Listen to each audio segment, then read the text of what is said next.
ਵਾਹਿਗੁਰੂ ਜੀ ਕਾ ਖਾਲਸਾ, ਵਾਹਿਗੁਰੂ ਜੀ ਕੀ ਫਤਿਹ ਜੀ। ਸਾਰੇ ਵੀਰਾਂ ਭੈਣਾਂ ਨੂੰ ਸਵਾਗਤ ਹੈ ਜੀ ਆਨਲਾਈਨ ਗੁਰਮਤਿ ਕਲਾਸ ਵਿੱਚ ਆਪ ਸਾਰਿਆਂ ਦਾ। ਸਭ ਨੂੰ ਜੀ ਆਇਆਂ ਆਖਿਆ ਜਾਂਦਾ ਹੈ।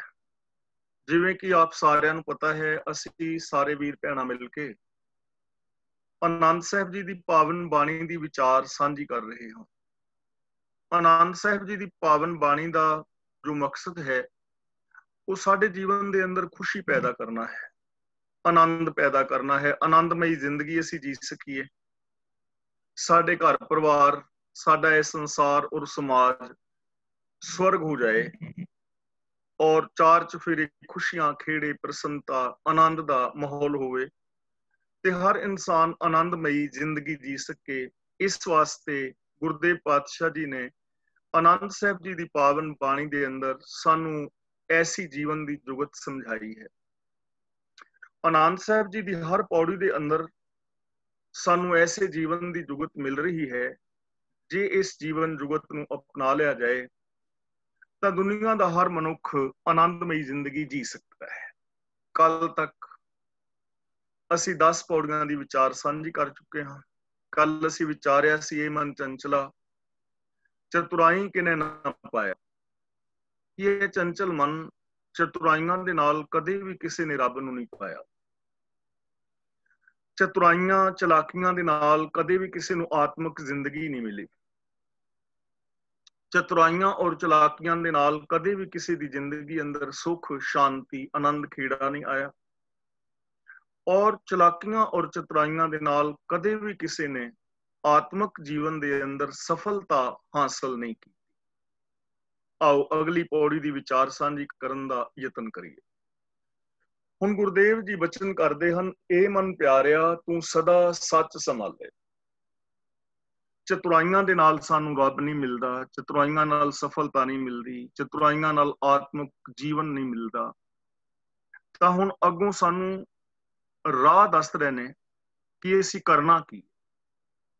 ਗੁਰੂ ਜੀ ਕਹਿੰਦੇ ਨੇ, ਇਹ ਮੇਰੇ ਪਿਆਰੇ ਮਨ, ਤੂੰ ਸਦਾ ਸੱਚ ਨੂੰ ਆਪਣੇ ਅੰਦਰ ਸੰਭਾਲ। ਸੱਚ ਨੂੰ ਆਪਣੇ ਅੰਦਰ ਸੰਭਾਲ, ਸੱਚ ਨੂੰ ਵੇਖ, ਸੱਚ ਦੇ ਬੇਸ ਦੇ ਉੱਤੇ ਆਪਣੇ ਹਰ ਕਰਮ ਨੂੰ ਪਰਖ। ਚਾਹੇ ਉਹ ਤੇਰੀ ਮਿੱਤਰਤਾ ਹੈ, ਚਾਹੇ ਉਹ ਤੇਰੀ ਰਿਸ਼ਤੇਦਾਰੀ ਹੈ, ਤੇਰਾ ਆਰਥਿਕ ਜੀਵਨ ਹੈ, ਸਮਾਜਿਕ ਜ਼ਿੰਦਗੀ ਹੈ, ਜਾਂ ਤੇਰੀ ਰਾਜਨੀਤਿਕ ਜ਼ਿੰਦਗੀ ਹੈ, ਜਾਂ ਧਾਰਮਿਕ ਜੀਵਨ ਜੀ ਰਿਹਾ ਹੈ। ਸੱਚ ਨੂੰ ਬੇਸ ਬਣਾ, ਸੱਚ ਨੂੰ ਨਾ ਗਵਾ। ਕਿਉਂਕਿ ਜੇ ਸੱਚ ਦੇ ਨਾਲੋਂ ਟੁੱਟ ਜਾਏਗਾ, ਤੇਰੀ ਜ਼ਿੰਦਗੀ ਅੰਦਰ ਬਹੁਤ ਸਾਰੀਆਂ ਸਮੱਸਿਆਵਾਂ ਪੈਦਾ ਹੋ ਜਾਣਗੀਆਂ। ਸੱਚ ਦਾ ਤਿਆਗ ਕਰਨ ਕਰਕੇ ਤੇਰਾ ਜੀਵਨ ਦੁਖਦਾਈ ਹੋ ਜਾਏਗਾ। ਧੰਨ ਗੁਰੂ ਤੇਗ ਬਹਾਦਰ ਜੀ ਦਾ ਪਾਵਨ ਬਚਨ ਹੈ ਨਾ, ਗੁਣ ਗੋਬਿੰਦ ਗਾਇਓ ਨਹੀਂ ਜਨਮ ਅਕਾਰਤ ਕੀਨ। ਕਿਉਂਕਿ ਤੂੰ ਗੁਣ ਨਹੀਂ ਗਾਏ, ਸੱਚ ਨੂੰ ਨਹੀਂ ਅਪਣਾਇਆ, ਇਸ ਲਈ ਆਪਣੇ ਜੀਵਨ ਨੂੰ ਦੁਖਦਾਈ ਬਣਾ ਲਿਆ। ਤੇ ਜਰਾ ਇਹ ਸਮਾਜ ਔਰ ਸੰਸਾਰ ਵੱਲ ਵੀ ਝਾਤ ਮਾਰ ਕੇ ਵੇਖੋ। ਜਦੋਂ ਵੀ ਸਾਡੀ ਜ਼ਿੰਦਗੀ ਵਿੱਚ ਜਾਂ ਸਮਾਜ ਸੰਸਾਰ ਅੰਦਰ ਕੋਈ ਸਮੱਸਿਆ ਕ੍ਰੀਏਟ ਹੁੰਦੀ ਹੈ, ਤਾਂ ਉਹਦਾ ਆਧਾਰ ਝੂਠ ਹੁੰਦਾ ਹੈ, ਉਹਦਾ ਆਧਾਰ ਲਾਲਚ ਹੁੰਦਾ ਹੈ, ਉਹਦਾ ਆਧਾਰ ਸਵਾਰਥ ਹੁੰਦਾ ਹੈ, ਕੋਈ ਨਾ ਕੋਈ ਵਿਕਾਰ ਉਹਦਾ ਆਧਾਰ ਹੁੰਦਾ ਹੈ। ਸੱਚ ਉਹਦਾ ਆਧਾਰ ਨਹੀਂ ਹੁੰਦਾ। ਜੇ ਸੱਚ ਨੂੰ ਆਧਾਰ ਬਣਾ ਕੇ ਜ਼ਿੰਦਗੀ ਜੀਵੀ ਜਾਏ ਤਾਂ ਜੀਵਨ ਦੇ ਅੰਦਰ ਕਦੇ ਪਰੇਸ਼ਾਨੀਆਂ ਆਉਣਗੀਆਂ ਨਹੀਂ। ਇਸ ਲਈ ਗੁਰੂ ਜੀ ਸਾਨੂੰ ਕਹਿੰਦੇ ਨੇ, ਸੱਚ ਨੂੰ ਸੰਭਾਲ। ਜਿਵੇਂ ਅਸੀਂ ਜਪਜੀ ਸਾਹਿਬ ਵਿੱਚ ਵੀ ਪੜ੍ਹੇ ਹਾਂ, ਹੁਕਮ ਰਜ਼ਾਈ ਚੱਲਣਾ ਨਾਨਕ ਲਿਖਿਆ ਨਾਲ। ਸਾਰੀ ਪਾਵਨ ਬਾਣੀ ਸਾਨੂੰ ਸੱਚ ਦੇ ਨਾਲ ਜੋੜ ਰਹੀ ਹੈ। ਤੇ ਅਗਲਾ ਬਚਨ ਕਰਦੇ ਹਨ, ਇਹ ਕੁਟੰਬ ਤੂੰ ਜੇ ਦੇਖਦਾ ਚੱਲੇ ਨਾਹੀਂ ਤੇਰੇ ਨਾਲੇ। ਇਹ ਜੋ ਤੂੰ ਪਰਿਵਾਰ ਦੇਖ ਰਿਹਾ ਹੈ ਨਾ, ਇਹਨੇ ਤੇਰੇ ਨਾਲ ਨਹੀਂ ਚੱਲਣਾ। ਜਿਹੜਾ ਪਰਿਵਾਰ ਦੇਖ ਰਿਹਾ ਹੈ, ਜਿਹੜਾ ਤੂੰ ਪਰਿਵਾਰ ਬਣਾਇਆ ਹੋਇਆ ਹੈ, ਇਸ ਪਰਿਵਾਰ ਨੇ ਤੇਰੀ ਸਫਲਤਾ ਵਿੱਚ ਸਾਥ ਨਹੀਂ ਦੇਣਾ, ਆਤਮਿਕ ਜੀਵਨ ਵਿੱਚ ਸਾਥ ਨਹੀਂ ਦੇਣਾ।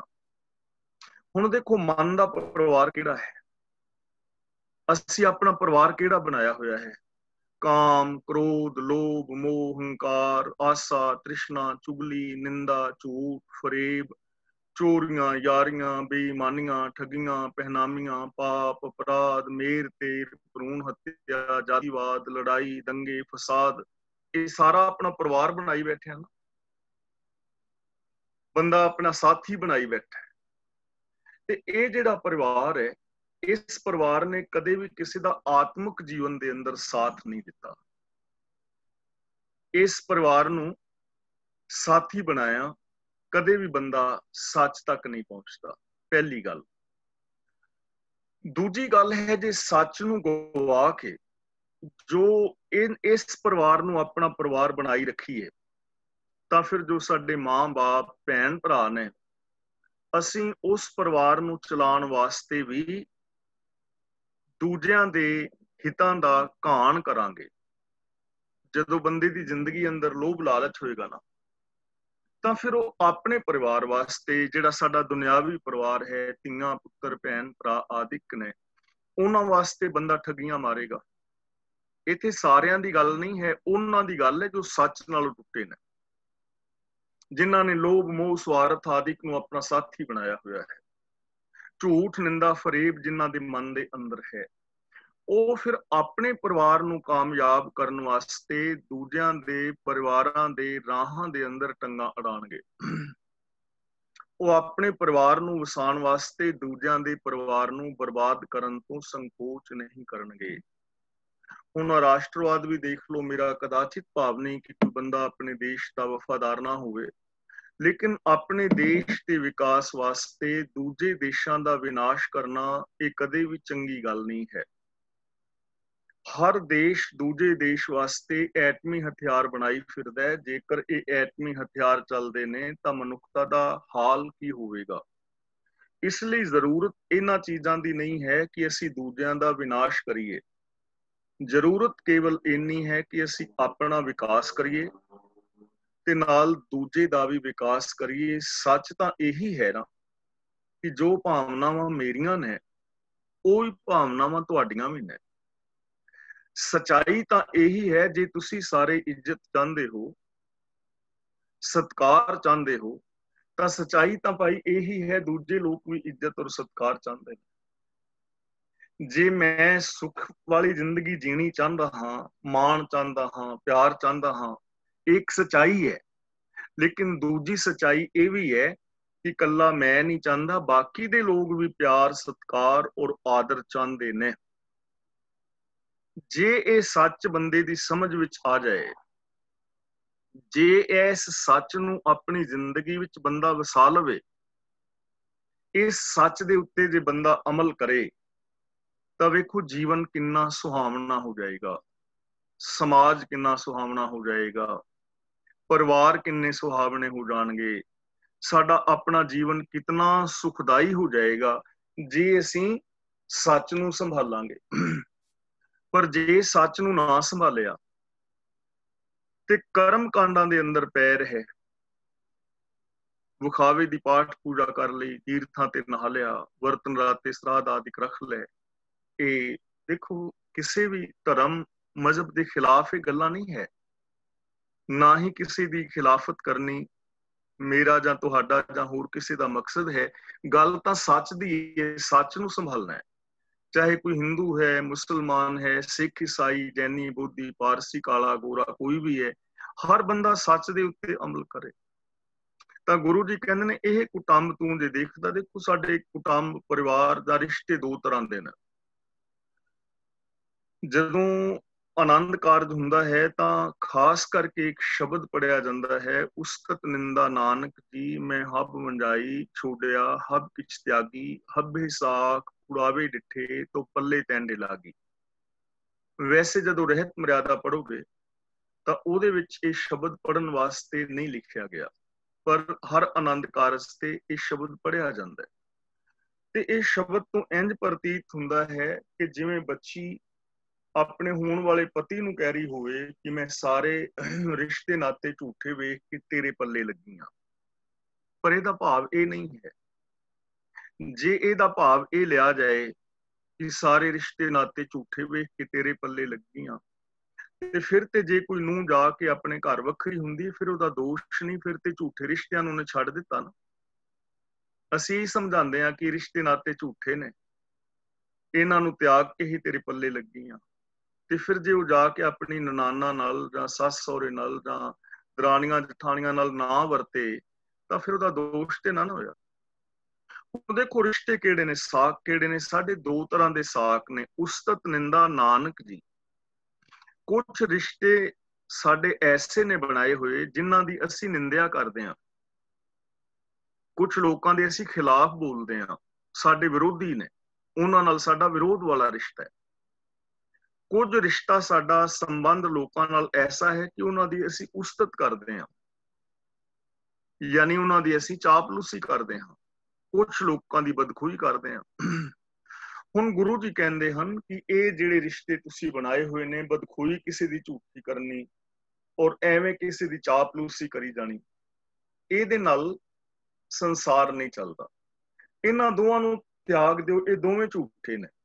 ਕਿਸੇ ਦੀ ਝੂਠੀ ਬਦਖੋਈ ਕਰਨੀ ਵੀ ਗਲਤ ਹੈ ਔਰ ਕਿਸੇ ਦੀ ਐਵੇਂ ਚਾਪਲੂਸੀ ਕਰੀ ਜਾਣੀ ਵੀ ਗਲਤ ਹੈ।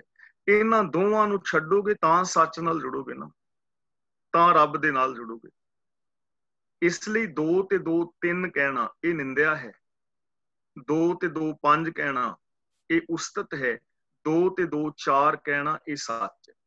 2 ਤੇ 2 4 ਕਹੋ, ਨਾ 3 ਕਹੋ ਨਾ 5 ਕਹੋ। ਇਹ 3 ਔਰ 5 ਵਾਲੇ ਰਿਸ਼ਤੇ ਝੂਠੇ ਨੇ, ਇਹਨਾਂ ਨੂੰ ਛੱਡੋ। 2 ਤੇ 2 4 ਵਾਲਾ ਰਿਸ਼ਤਾ ਸੱਚਾ ਹੈ। ਤਾਂ ਗੁਰੂ ਜੀ ਕਹਿੰਦੇ ਨੇ ਇਹ ਕੁਟੰਬ ਤੂੰ ਜੇ ਦੇਖਦਾ ਚੱਲੇ ਨਾਹੀਂ ਤੇਰੇ ਨਾਲੇ। ਇਹ ਜੇ ਤੂੰ ਕਾਮ ਕ੍ਰੋਧ ਲੋਭ ਆਦਿਕ ਦਾ ਪਰਿਵਾਰ ਵੇਖ ਰਿਹਾ ਹੈ, ਇਹ ਤੇਰੇ ਆਤਮਿਕ ਜੀਵਨ ਵਿੱਚ ਨਾਲ ਨਹੀਂ ਚੱਲੇਗਾ, ਇਹ ਤੇਰਾ ਸਾਥ ਨਹੀਂ ਨਿਭਾਏਗਾ ਆਤਮਿਕ ਜੀਵਨ ਵਿੱਚ।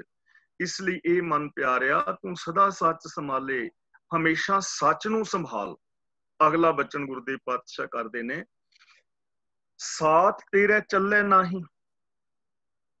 ਇਸ ਪਰਿਵਾਰ ਨੇ ਜੋ ਕਾਮ ਕ੍ਰੋਧ ਆਦਿਕ ਨੇ, ਲੋਭ ਝੂਠ ਨੇ, ਇਹਨਾਂ ਨੇ ਆਤਮਿਕ ਜੀਵਨ ਵਿੱਚ ਨਾਲ ਚੱਲਣਾ ਹੀ ਨਹੀਂ।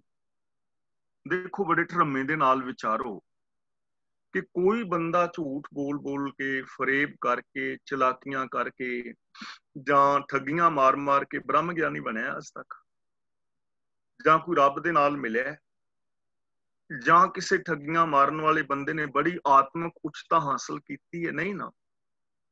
ਚਲਾਕੀਆਂ ਤਾਂ ਸਾਡੇ ਨਾਲ ਚੱਲਣੀਆਂ ਹੀ ਨਹੀਂ। ਕੋਈ ਚਲਾਕੀ ਜੇ ਕਰੇ ਬੰਦਾ ਤਾਂ ਉਹ ਕਿਵੇਂ ਪਾਸ ਹੋ ਜਾਏਗਾ? ਜੇ ਇੱਕ ਬੱਚਾ ਚਲਾਕੀਆਂ ਕਰੀ ਜਾਏ ਕਿ ਹਾਂ ਡੈਡੀ ਮੈਂ ਸਕੂਲ ਗਿਆ ਸੀ, ਤੇ ਡੈਡੀ ਨੂੰ ਜੇਕਰ ਉਹ ਝੂਠ ਬੋਲੀ ਜਾਏ ਮੰਮੀ ਨੂੰ, ਤੇ ਜਿੱਦਣ ਪੇਪਰ ਹੋਏਗਾ ਫੇਲ ਹੋ ਜਾਣਾ ਨਾ। ਚਲਾਕੀ ਕਿਹਦੇ ਨਾਲ ਕੀਤੀ? ਆਪਣੇ ਆਪ ਨਾਲ ਨਾ। ਚਲਾਕੀ ਨੇ ਥੋੜਾ ਸਾਥ ਦੇਣਾ। ਤਾਂ ਗੁਰੂ ਜੀ ਕਹਿੰਦੇ ਨੇ ਇਸ ਝੂਠ ਫਰੇਬ ਨੇ ਤੇਰੇ ਨਾਲ ਚੱਲਣਾ ਹੀ ਨਹੀਂ। ਇਸ ਝੂਠ ਫਰੇਬ ਦੇ ਨਾਲ ਕਦੇ ਵੀ ਤੂੰ ਕਾਮਯਾਬ ਹੋਣਾ ਹੀ ਨਹੀਂ। ਤੇ ਜਦੋਂ ਇਹਦੇ ਨਾਲ ਕਾਮਯਾਬ ਹੋਣਾ ਹੀ ਨਹੀਂ ਤਾਂ ਗੁਰੂ ਜੀ ਕਹਿੰਦੇ ਨੇ ਤਿਸ ਨਾਲ ਕਿਉਂ ਚਿੱਤ ਲਾਈਏ? ਉਸ ਝੂਠ ਫਰੇਬ ਦੇ ਨਾਲ ਚਿੱਤ ਕਿਉਂ ਲਾਇਆ ਜਾਏ? ਉਹਦੇ ਨਾਲ ਆਪਣੀ ਸੁਰਤ ਨੂੰ ਕਿਉਂ ਜੋੜਨਾ? ਜਿਹੜੀਆਂ ਚੀਜ਼ਾਂ ਸਾਨੂੰ ਸਾਡੇ ਜੀਵਨ ਵਿੱਚ ਖਰਾਬ ਕਰ ਰਹੀਆਂ ਨੇ, ਸਾਨੂੰ ਫੇਲ ਕਰ ਰਹੀਆਂ ਨੇ, ਸਾਡੇ ਅੰਦਰੋਂ ਇਨਸਾਨੀਅਤ ਨੂੰ ਖਤਮ ਕੀਤਾ ਹੈ, ਜਿਨ੍ਹਾਂ ਵਿਕਾਰਾਂ ਕਰਕੇ ਸਾਡੀ ਜ਼ਿੰਦਗੀ ਵਿੱਚ ਦੁੱਖ ਆਏ ਨੇ, ਉਹਨਾਂ ਨਾਲ ਕਿਉਂ ਚਿੱਤ ਲਾਣਾ? ਹੁਣ ਦੇਖੋ ਜੇ ਇਹਨਾਂ ਚੀਜ਼ਾਂ ਨੂੰ ਅਸੀਂ ਥੋੜਾ ਜਿਹਾ ਆਪਣੇ ਘਰ ਦੇ ਵਿੱਚ ਪਰਖੀਏ, ਮੰਨ ਲਓ ਕਿਸੇ ਕਾਰਨ ਕਰਕੇ ਪਿਤਾ ਔਰ ਪੁੱਤਰ ਦੀ ਦੂਰੀ ਵੱਧ ਰਹੀ ਹੈ, ਤਾਂ ਜਿਹੜੀ ਕਾਰਨ ਕਰਕੇ ਦੂਰੀ ਵੱਧ ਰਹੀ ਹੈ ਉਸ ਔਗਣ ਦੇ ਨਾਲ ਕਿਉਂ ਚਿੱਤ ਲਾਈ ਬੈਠੇ ਹੋ? ਉਹਨੂੰ ਆਪਣੇ ਮਨ ਵਿੱਚ ਕਿਉਂ ਵਸਾਈ ਬੈਠੇ ਹੋ? ਛੱਡ ਦਿਓ ਉਹਨੂੰ, ਸੱਚ ਦੇ ਨਾਲ ਚਿੱਤ ਲਾ ਦਿਓ। ਜੇ ਘਰ ਦੇ ਅੰਦਰ ਕਿਤੇ ਨੂੰਹ ਸੱਸ ਦੀ ਕਿਸੇ ਗੱਲ ਤੋਂ ਨਹੀਂ ਬਣਦੀ ਤਾਂ ਉਸ ਗੱਲ ਨੂੰ ਕਿਉਂ ਫੜ ਕੇ ਬੈਠੇ? ਉਹਨੂੰ ਛੱਡੋ। ਉਹਦੇ ਉਲਟ ਜਿਹੜਾ ਗੁਣ ਹੈ ਉਹਦੇ ਨਾਲ ਚਿੱਤ ਲਾਓ। ਜੇ ਦੋ ਭਰਾਵਾਂ ਦੀ ਆਪਸ 'ਚ ਕਿਤੇ ਗੜਬੜ ਹੈ ਤਾਂ ਜਿਹੜੇ ਕਾਰਨ ਕਰਕੇ ਗੜਬੜ ਹੈ ਉਹਦੇ ਨਾਲ ਚਿੱਤ ਕਿਉਂ ਲਾ ਕੇ ਬੈਠੇ? ਉਹਨੂੰ ਛੱਡੋ। ਇਸ ਨਾਲ ਕਿਉਂ ਚਿੱਤ ਲਾਈ? ਉਹਦੇ ਨਾਲ ਕਿਉਂ ਚਿੱਤ ਲਾਉਂਦੇ ਹੋ? ਹੁਣ ਆਪਣੀ ਜ਼ਿੰਦਗੀ ਵਿੱਚ ਦੇਖੋ ਕਿ ਜੇ ਜੀਵਨ ਵਿੱਚ ਅਸੀਂ ਕਿਤੇ ਫੇਲ ਹੋਏ ਹਾਂ ਕਿਸੇ ਵੀ ਪੱਖ ਵਿੱਚ, ਤਾਂ ਫੇਲ ਅਸੀਂ ਕਿਉਂ ਹੋਏ ਹਾਂ? ਕਿਉਂਕਿ ਸਾਡੇ ਜੀਵਨ ਦਾ ਢੰਗ ਐਸਾ ਹੈ। ਤਾਂ ਉਹ ਕਾਰਨ ਲੱਭੋ ਜਿਨ੍ਹਾਂ ਕਾਰਨਾਂ ਕਰਕੇ ਫੇਲ ਹੋਏ ਹਾਂ, ਉਹਨਾਂ ਕਾਰਨਾਂ ਨਾਲ ਚਿੱਤ ਲਾਣਾ ਛੱਡ ਦਿਓ।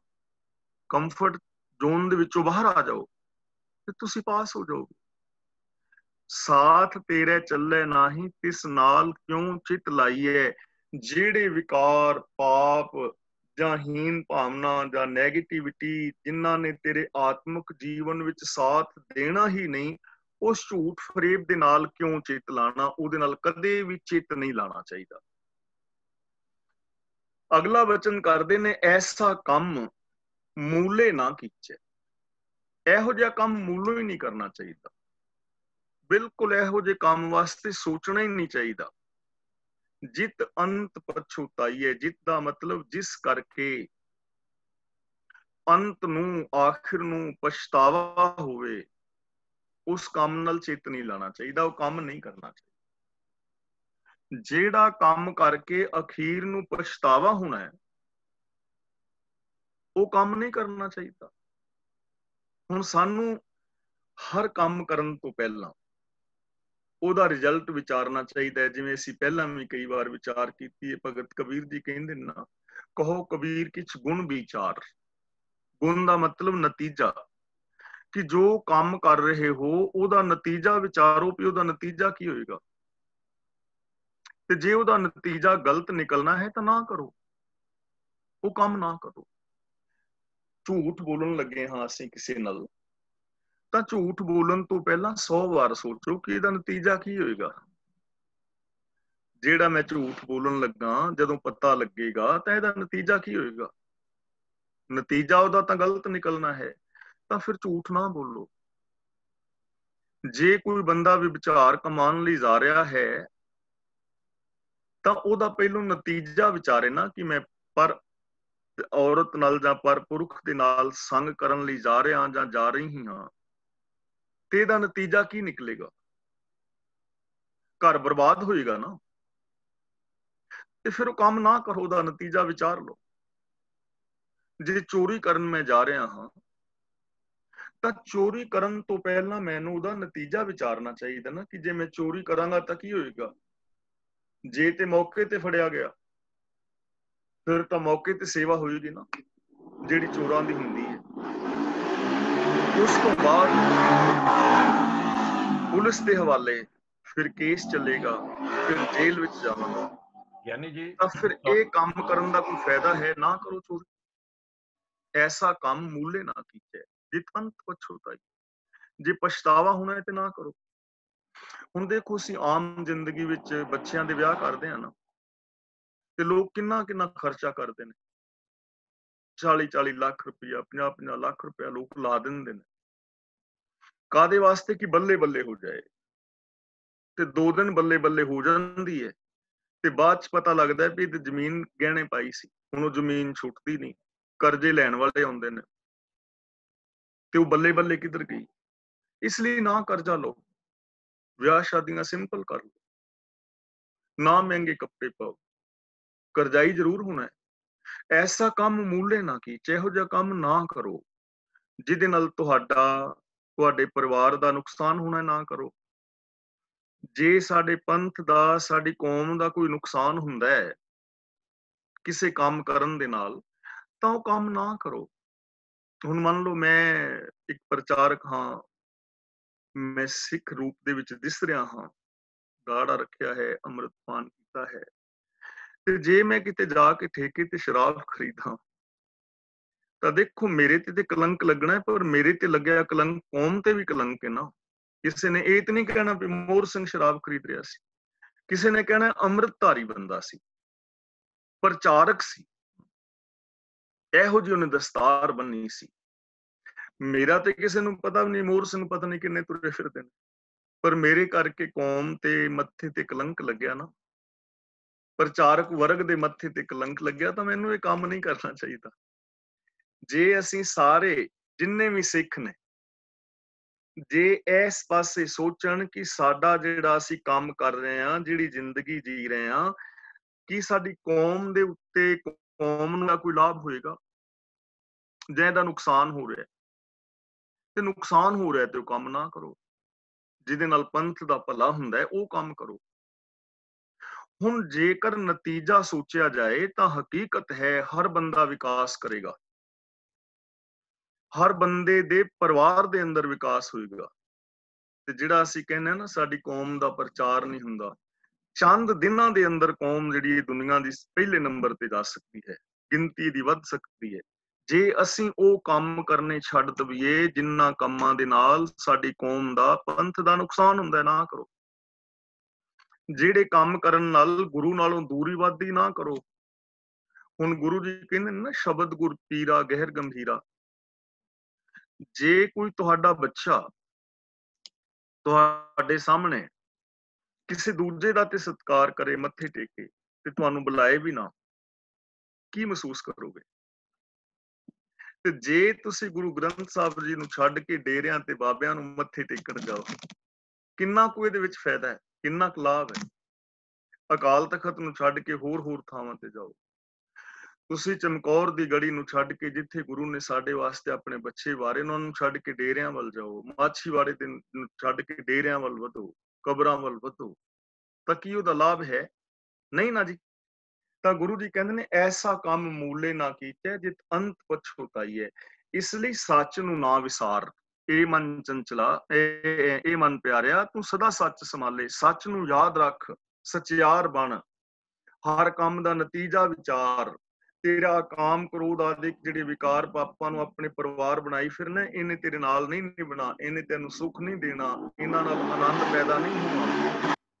ਇਸ ਐਸਾ ਕੰਮ ਮੂਲੇ ਨਾ ਹੈ ਜਿਤ ਅੰਤ ਪਛੁਤਾਈ ਹੈ। ਇਹੋ ਜਿਹਾ ਕੰਮ ਨਾ ਕਰੋ ਜਿਹਦੇ ਨਾਲ ਪਛਤਾਵਾ ਹੋਣਾ ਹੈ। ਅਗਲਾ ਬਚਨ ਗੁਰੂ ਜੀ ਕਰਦੇ ਨੇ ਵੀ ਹੁਣ ਕਰਨਾ ਕੀ ਹੈ, ਸੱਚ ਦੀ ਸਾਨੂੰ ਸਮਝ ਕਿਵੇਂ ਆਏ।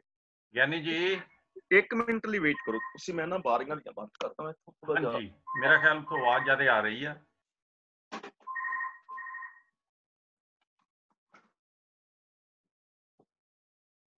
ਹਲੋ ਜੀ, ਮੈਂ ਉਹ ਬਾਰੀਆਂ ਬੰਦ ਕਰਤੇ ਨੇ, ਸ਼ਾਇਦ ਹੁਣ ਨਾ ਹੋਵੇ ਕੋਈ ਬਾਹਰ ਮੋਟਰਸਾਈਕਲ ਭਜਾਈ ਫਿਰਦਾ। ਹਾਂਜੀ, ਮੋਟਰਸਾਈਕਲ ਦੀ ਆਵਾਜ਼ ਆਉਂਦੀ ਸੀ, ਮੈਂ ਇਹ ਸ਼ੋਰ ਕਰਨਾ ਚਾਹੁੰਦਾ ਸੀ ਕਿ ਤੁਹਾਡੇ ਸ਼ਾਇਦ ਵਿੰਡੋ ਖੁੱਲਾ। ਠੀਕ ਹੈ ਜੀ, ਸੌਰੀ, ਕਰੋ ਗੱਲ। ਵਿੰਡੋ ਬੰਦ ਕਰਤੀ। ਠੀਕ ਹੈ ਜੀ। ਤਾਂ ਹੁਣ ਅਸੀਂ ਕਰਨਾ ਕੀ ਹੈ? ਸਤਿਗੁਰੂ ਕਾ ਉਪਦੇਸ਼ ਸੁਣ ਤੂੰ। ਗੁਰੂ ਜੀ ਕਹਿੰਦੇ ਨੇ ਤੂੰ ਗੁਰੂ ਦਾ ਉਪਦੇਸ਼ ਸੁਣ। ਗੁਰੂ ਦਾ ਉਪਦੇਸ਼ ਸੱਚਾ ਹੈ। ਗੁਰੂ ਅਭੁੱਲ ਹੈ, ਭੁੱਲਣ ਅੰਦਰ ਸਭ ਕੋ। ਅਭੁੱਲ ਗੁਰੂ ਕਰਤਾਰ। ਦੁਨੀਆ ਦੀ ਹਰ ਇਨਸਾਨ ਭੁੱਲ ਕਰ ਸਕਦਾ ਹੈ, ਪਰ ਗੁਰੂ ਭੁੱਲਣਹਾਰ ਨਹੀਂ ਹੈ, ਰੱਬ ਭੁੱਲਣਹਾਰ ਨਹੀਂ। ਕਰਤਾ ਆਪ ਅਭੁੱਲ ਹੈ, ਭੁੱਲਣ ਵਿੱਚ ਨਹੀਂ। ਗੁਰੂ ਦਾ ਗਿਆਨ ਯੂਨੀਵਰਸਲ ਟਰੁੱਥ ਹੈ। ਬੀਤ ਗਏ ਸਮੇਂ ਵਿੱਚ ਵੀ ਗੁਰਬਾਣੀ ਸੱਚ ਸੀ, ਅੱਜ ਵੀ ਸੱਚ ਹੈ, ਆਉਣ ਵਾਲੇ ਸਮੇਂ ਵਿੱਚ ਵੀ ਸੱਚ ਹੋਏਗੀ। ਇਸ ਲਈ ਸਤਿਗੁਰੂ ਕਾ ਉਪਦੇਸ਼ ਸੁਣ ਤੂੰ। ਸਤਿਗੁਰੂ ਦੇ ਉਪਦੇਸ਼ ਨੂੰ ਸੁਣ, ਹੋਵੇ ਤੇਰੇ ਨਾਲੇ। ਇਹ ਗੁਰੂ ਦਾ ਉਪਦੇਸ਼, ਗੁਰੂ ਦਾ ਗਿਆਨ ਤੇਰਾ ਸਾਥ ਦੇਵੇਗਾ। ਜੋ ਗੁਰੂ ਤੋਂ ਤੈਨੂੰ ਕਾਮਨ ਸੈਂਸ ਮਿਲਣੀ ਹੈ, ਵਿਵੇਕ ਬੁੱਧ ਮਿਲਣੀ ਹੈ, ਉਸ ਵਿਵੇਕ ਬੁੱਧ ਨੇ ਤੇਰਾ ਸਾਥ ਦੇਣਾ ਹੈ। ਕੀ ਠੀਕ ਹੈ, ਕੀ ਗਲਤ ਹੈ, ਕੀ ਸੱਚ ਹੈ, ਕੀ ਝੂਠ ਹੈ, ਕੀ ਪਾਪ ਹੈ, ਕੀ ਪੁੰਨ ਹੈ, ਕੀ ਧਰਮ ਹੈ, ਕੀ ਅਧਰਮ ਹੈ, ਇਹਦਾ ਪਤਾ ਤੈਨੂੰ ਗੁਰੂ ਦੇ ਗਿਆਨ ਰਾਹੀਂ ਲੱਗਣਾ ਹੈ। ਇਸ ਲਈ ਸਤਿਗੁਰੂ ਕਾ ਉਪਦੇਸ਼ ਸੁਣ ਤੂੰ, ਹੋਵੇ ਤੇਰੇ ਨਾਲੇ।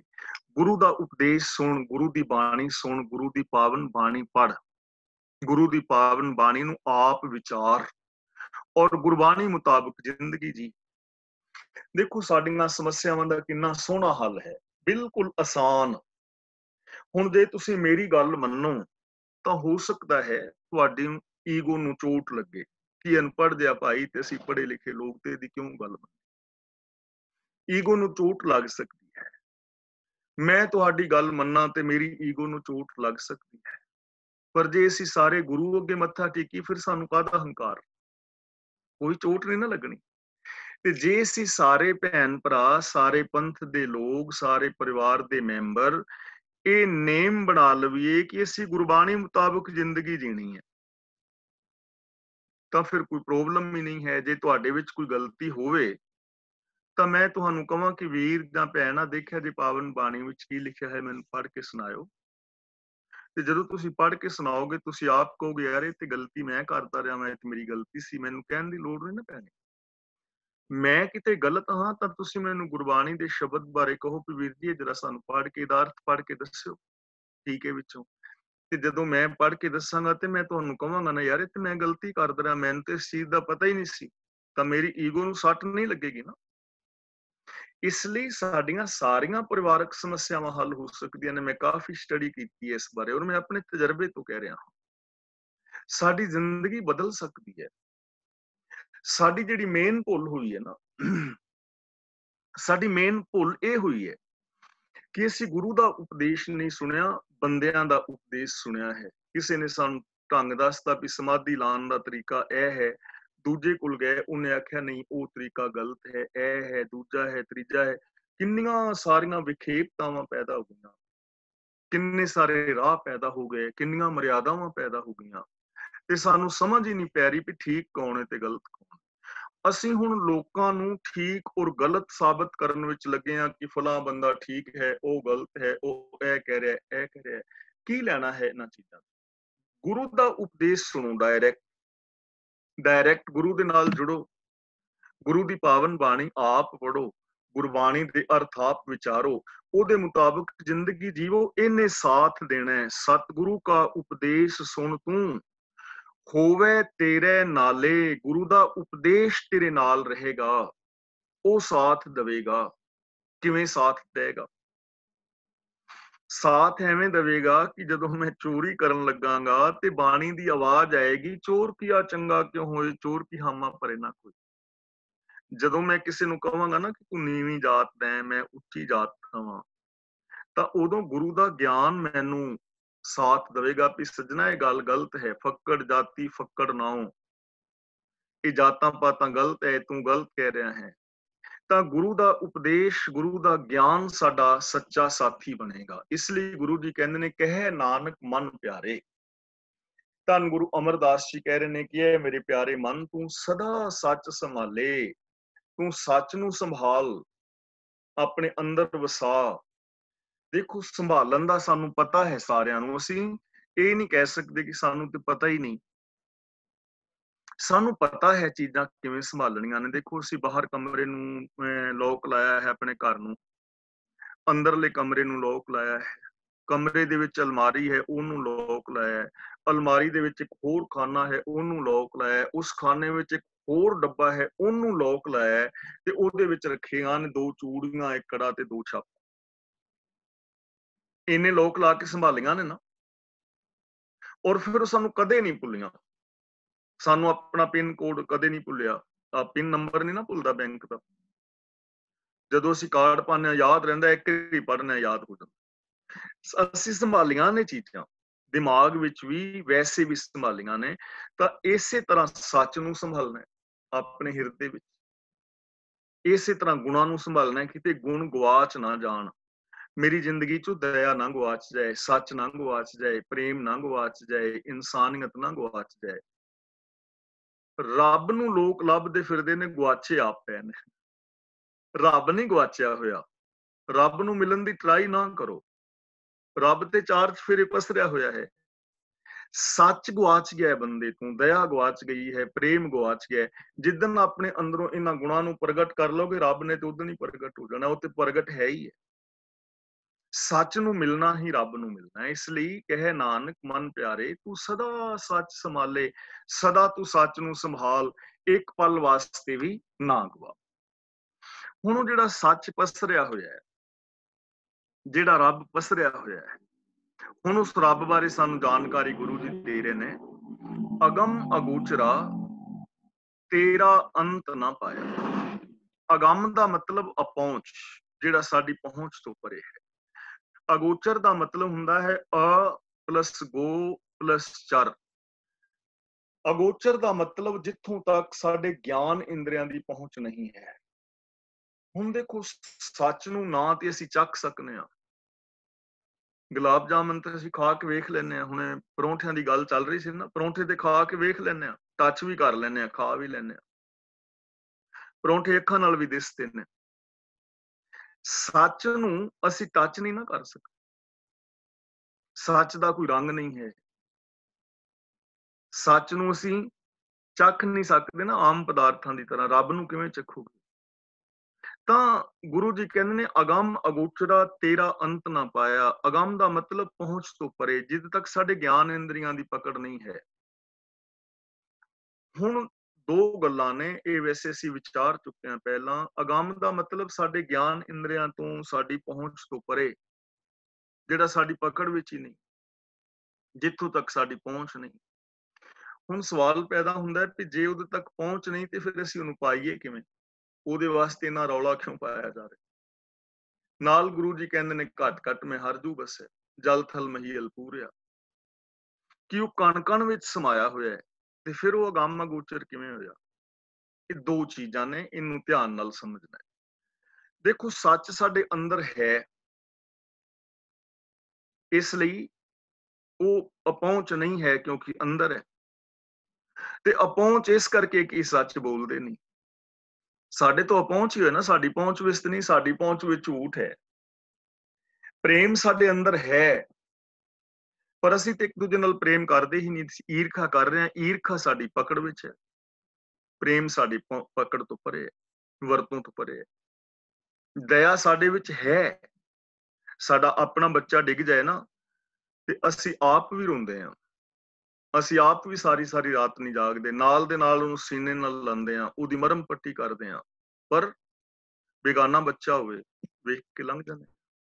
ਦਇਆ ਸਾਡੇ ਅੰਦਰ ਹੈ, ਪਰ ਉਹਦੀ ਵਰਤੋਂ ਨਹੀਂ ਨਾ ਕਰ ਰਹੇ। ਇੱਕ ਤਾਂ ਇਹ ਹੈ ਕਿ ਉਹ ਰੱਬ ਕਣ ਕਣ ਦੇ ਅੰਦਰ ਸਮਾਇਆ ਹੋਇਆ ਹੈ, ਹਰ ਇੱਕ ਦੇ ਅੰਦਰ ਉਹਦੇ ਗੁਣ ਮੌਜੂਦ ਨੇ, ਪਰ ਅਸੀਂ ਉਹਨਾਂ ਦੀ ਵਰਤੋਂ ਨਹੀਂ ਕਰਦੇ, ਇਸ ਕਰਕੇ ਉਹ ਸਾਡੀ ਪਹੁੰਚ ਤੋਂ ਪਰੇ ਨੇ। ਦੇਖੋ, ਤੁਹਾਡੇ ਸਾਰੇ ਭੈਣਾਂ ਭਰਾਵਾਂ ਦੇ ਵਿੱਚ ਰੱਬ ਵਸ ਰਿਹਾ ਹੈ। ਸਭ ਮੈਂ ਜੋਤ ਜੋਤ ਹੈ ਸੋਏ, ਪਰ ਮੈਂ ਤੁਹਾਡੇ ਨਾਲ ਰੱਬ ਵਰਗਾ ਪਿਆਰ ਤੇ ਵਿਹਾਰ ਨਹੀਂ ਕਰਦਾ, ਮੇਰੇ ਤੋਂ ਤੇ ਪਰੇ ਹੀ ਹੈ ਨਾ। ਜੇ ਤੁਸੀਂ ਦੂਜਿਆਂ ਨਾਲ ਰੱਬ ਵਰਗਾ ਪਿਆਰ ਵਿਹਾਰ ਨਹੀਂ ਕਰਦੇ, ਤੁਹਾਡੇ ਤੋਂ ਤੇ ਪਰੇ ਹੀ ਹੈ ਨਾ। ਤਾਂ ਇੱਕ ਤਾਂ ਸਾਡੇ ਤੋਂ ਐਵੇਂ ਪਰੇ ਹੈ। ਦੂਜਾ ਜਿਹੜਾ ਅਗੰਮ ਅਗੋਚਰ ਦਾ ਅਰਥ ਹੈ ਕਿ ਤੇਰਾ ਅੰਤ ਨਹੀਂ ਪਾਇਆ ਜਾਂਦਾ। ਅਗੰਮ ਅਗੋਚਰਾ, ਤੇਰਾ ਅੰਤ ਨਾ ਪਾਇਆ, ਉਹਦਾ ਅੰਤ ਨਹੀਂ ਪਾਇਆ ਜਾ ਸਕਦਾ।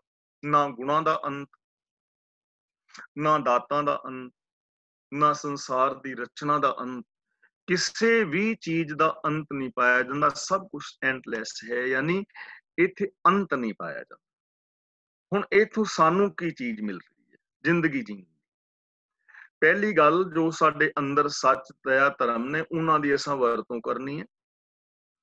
ਦੂਜੀ ਗੱਲ, ਸਾਡੀ ਖੋਜ ਵਾਸਤੇ ਔਰ ਆਪਣੀ ਮਾਨਸਿਕਤਾ ਨੂੰ ਵਿਸ਼ਾਲ ਕਰਨ ਵਾਸਤੇ ਕੋਈ ਸੀਮਾ ਨਹੀਂ ਹੈ ਕਿ ਤੁਹਾਡੀ ਮਾਨਸਿਕਤਾ ਕਿੰਨੀ ਵੱਡੀ ਮਹਾਨ ਹੋ ਸਕਦੀ ਹੈ, ਕੋਈ ਸੀਮਾ ਨਹੀਂ।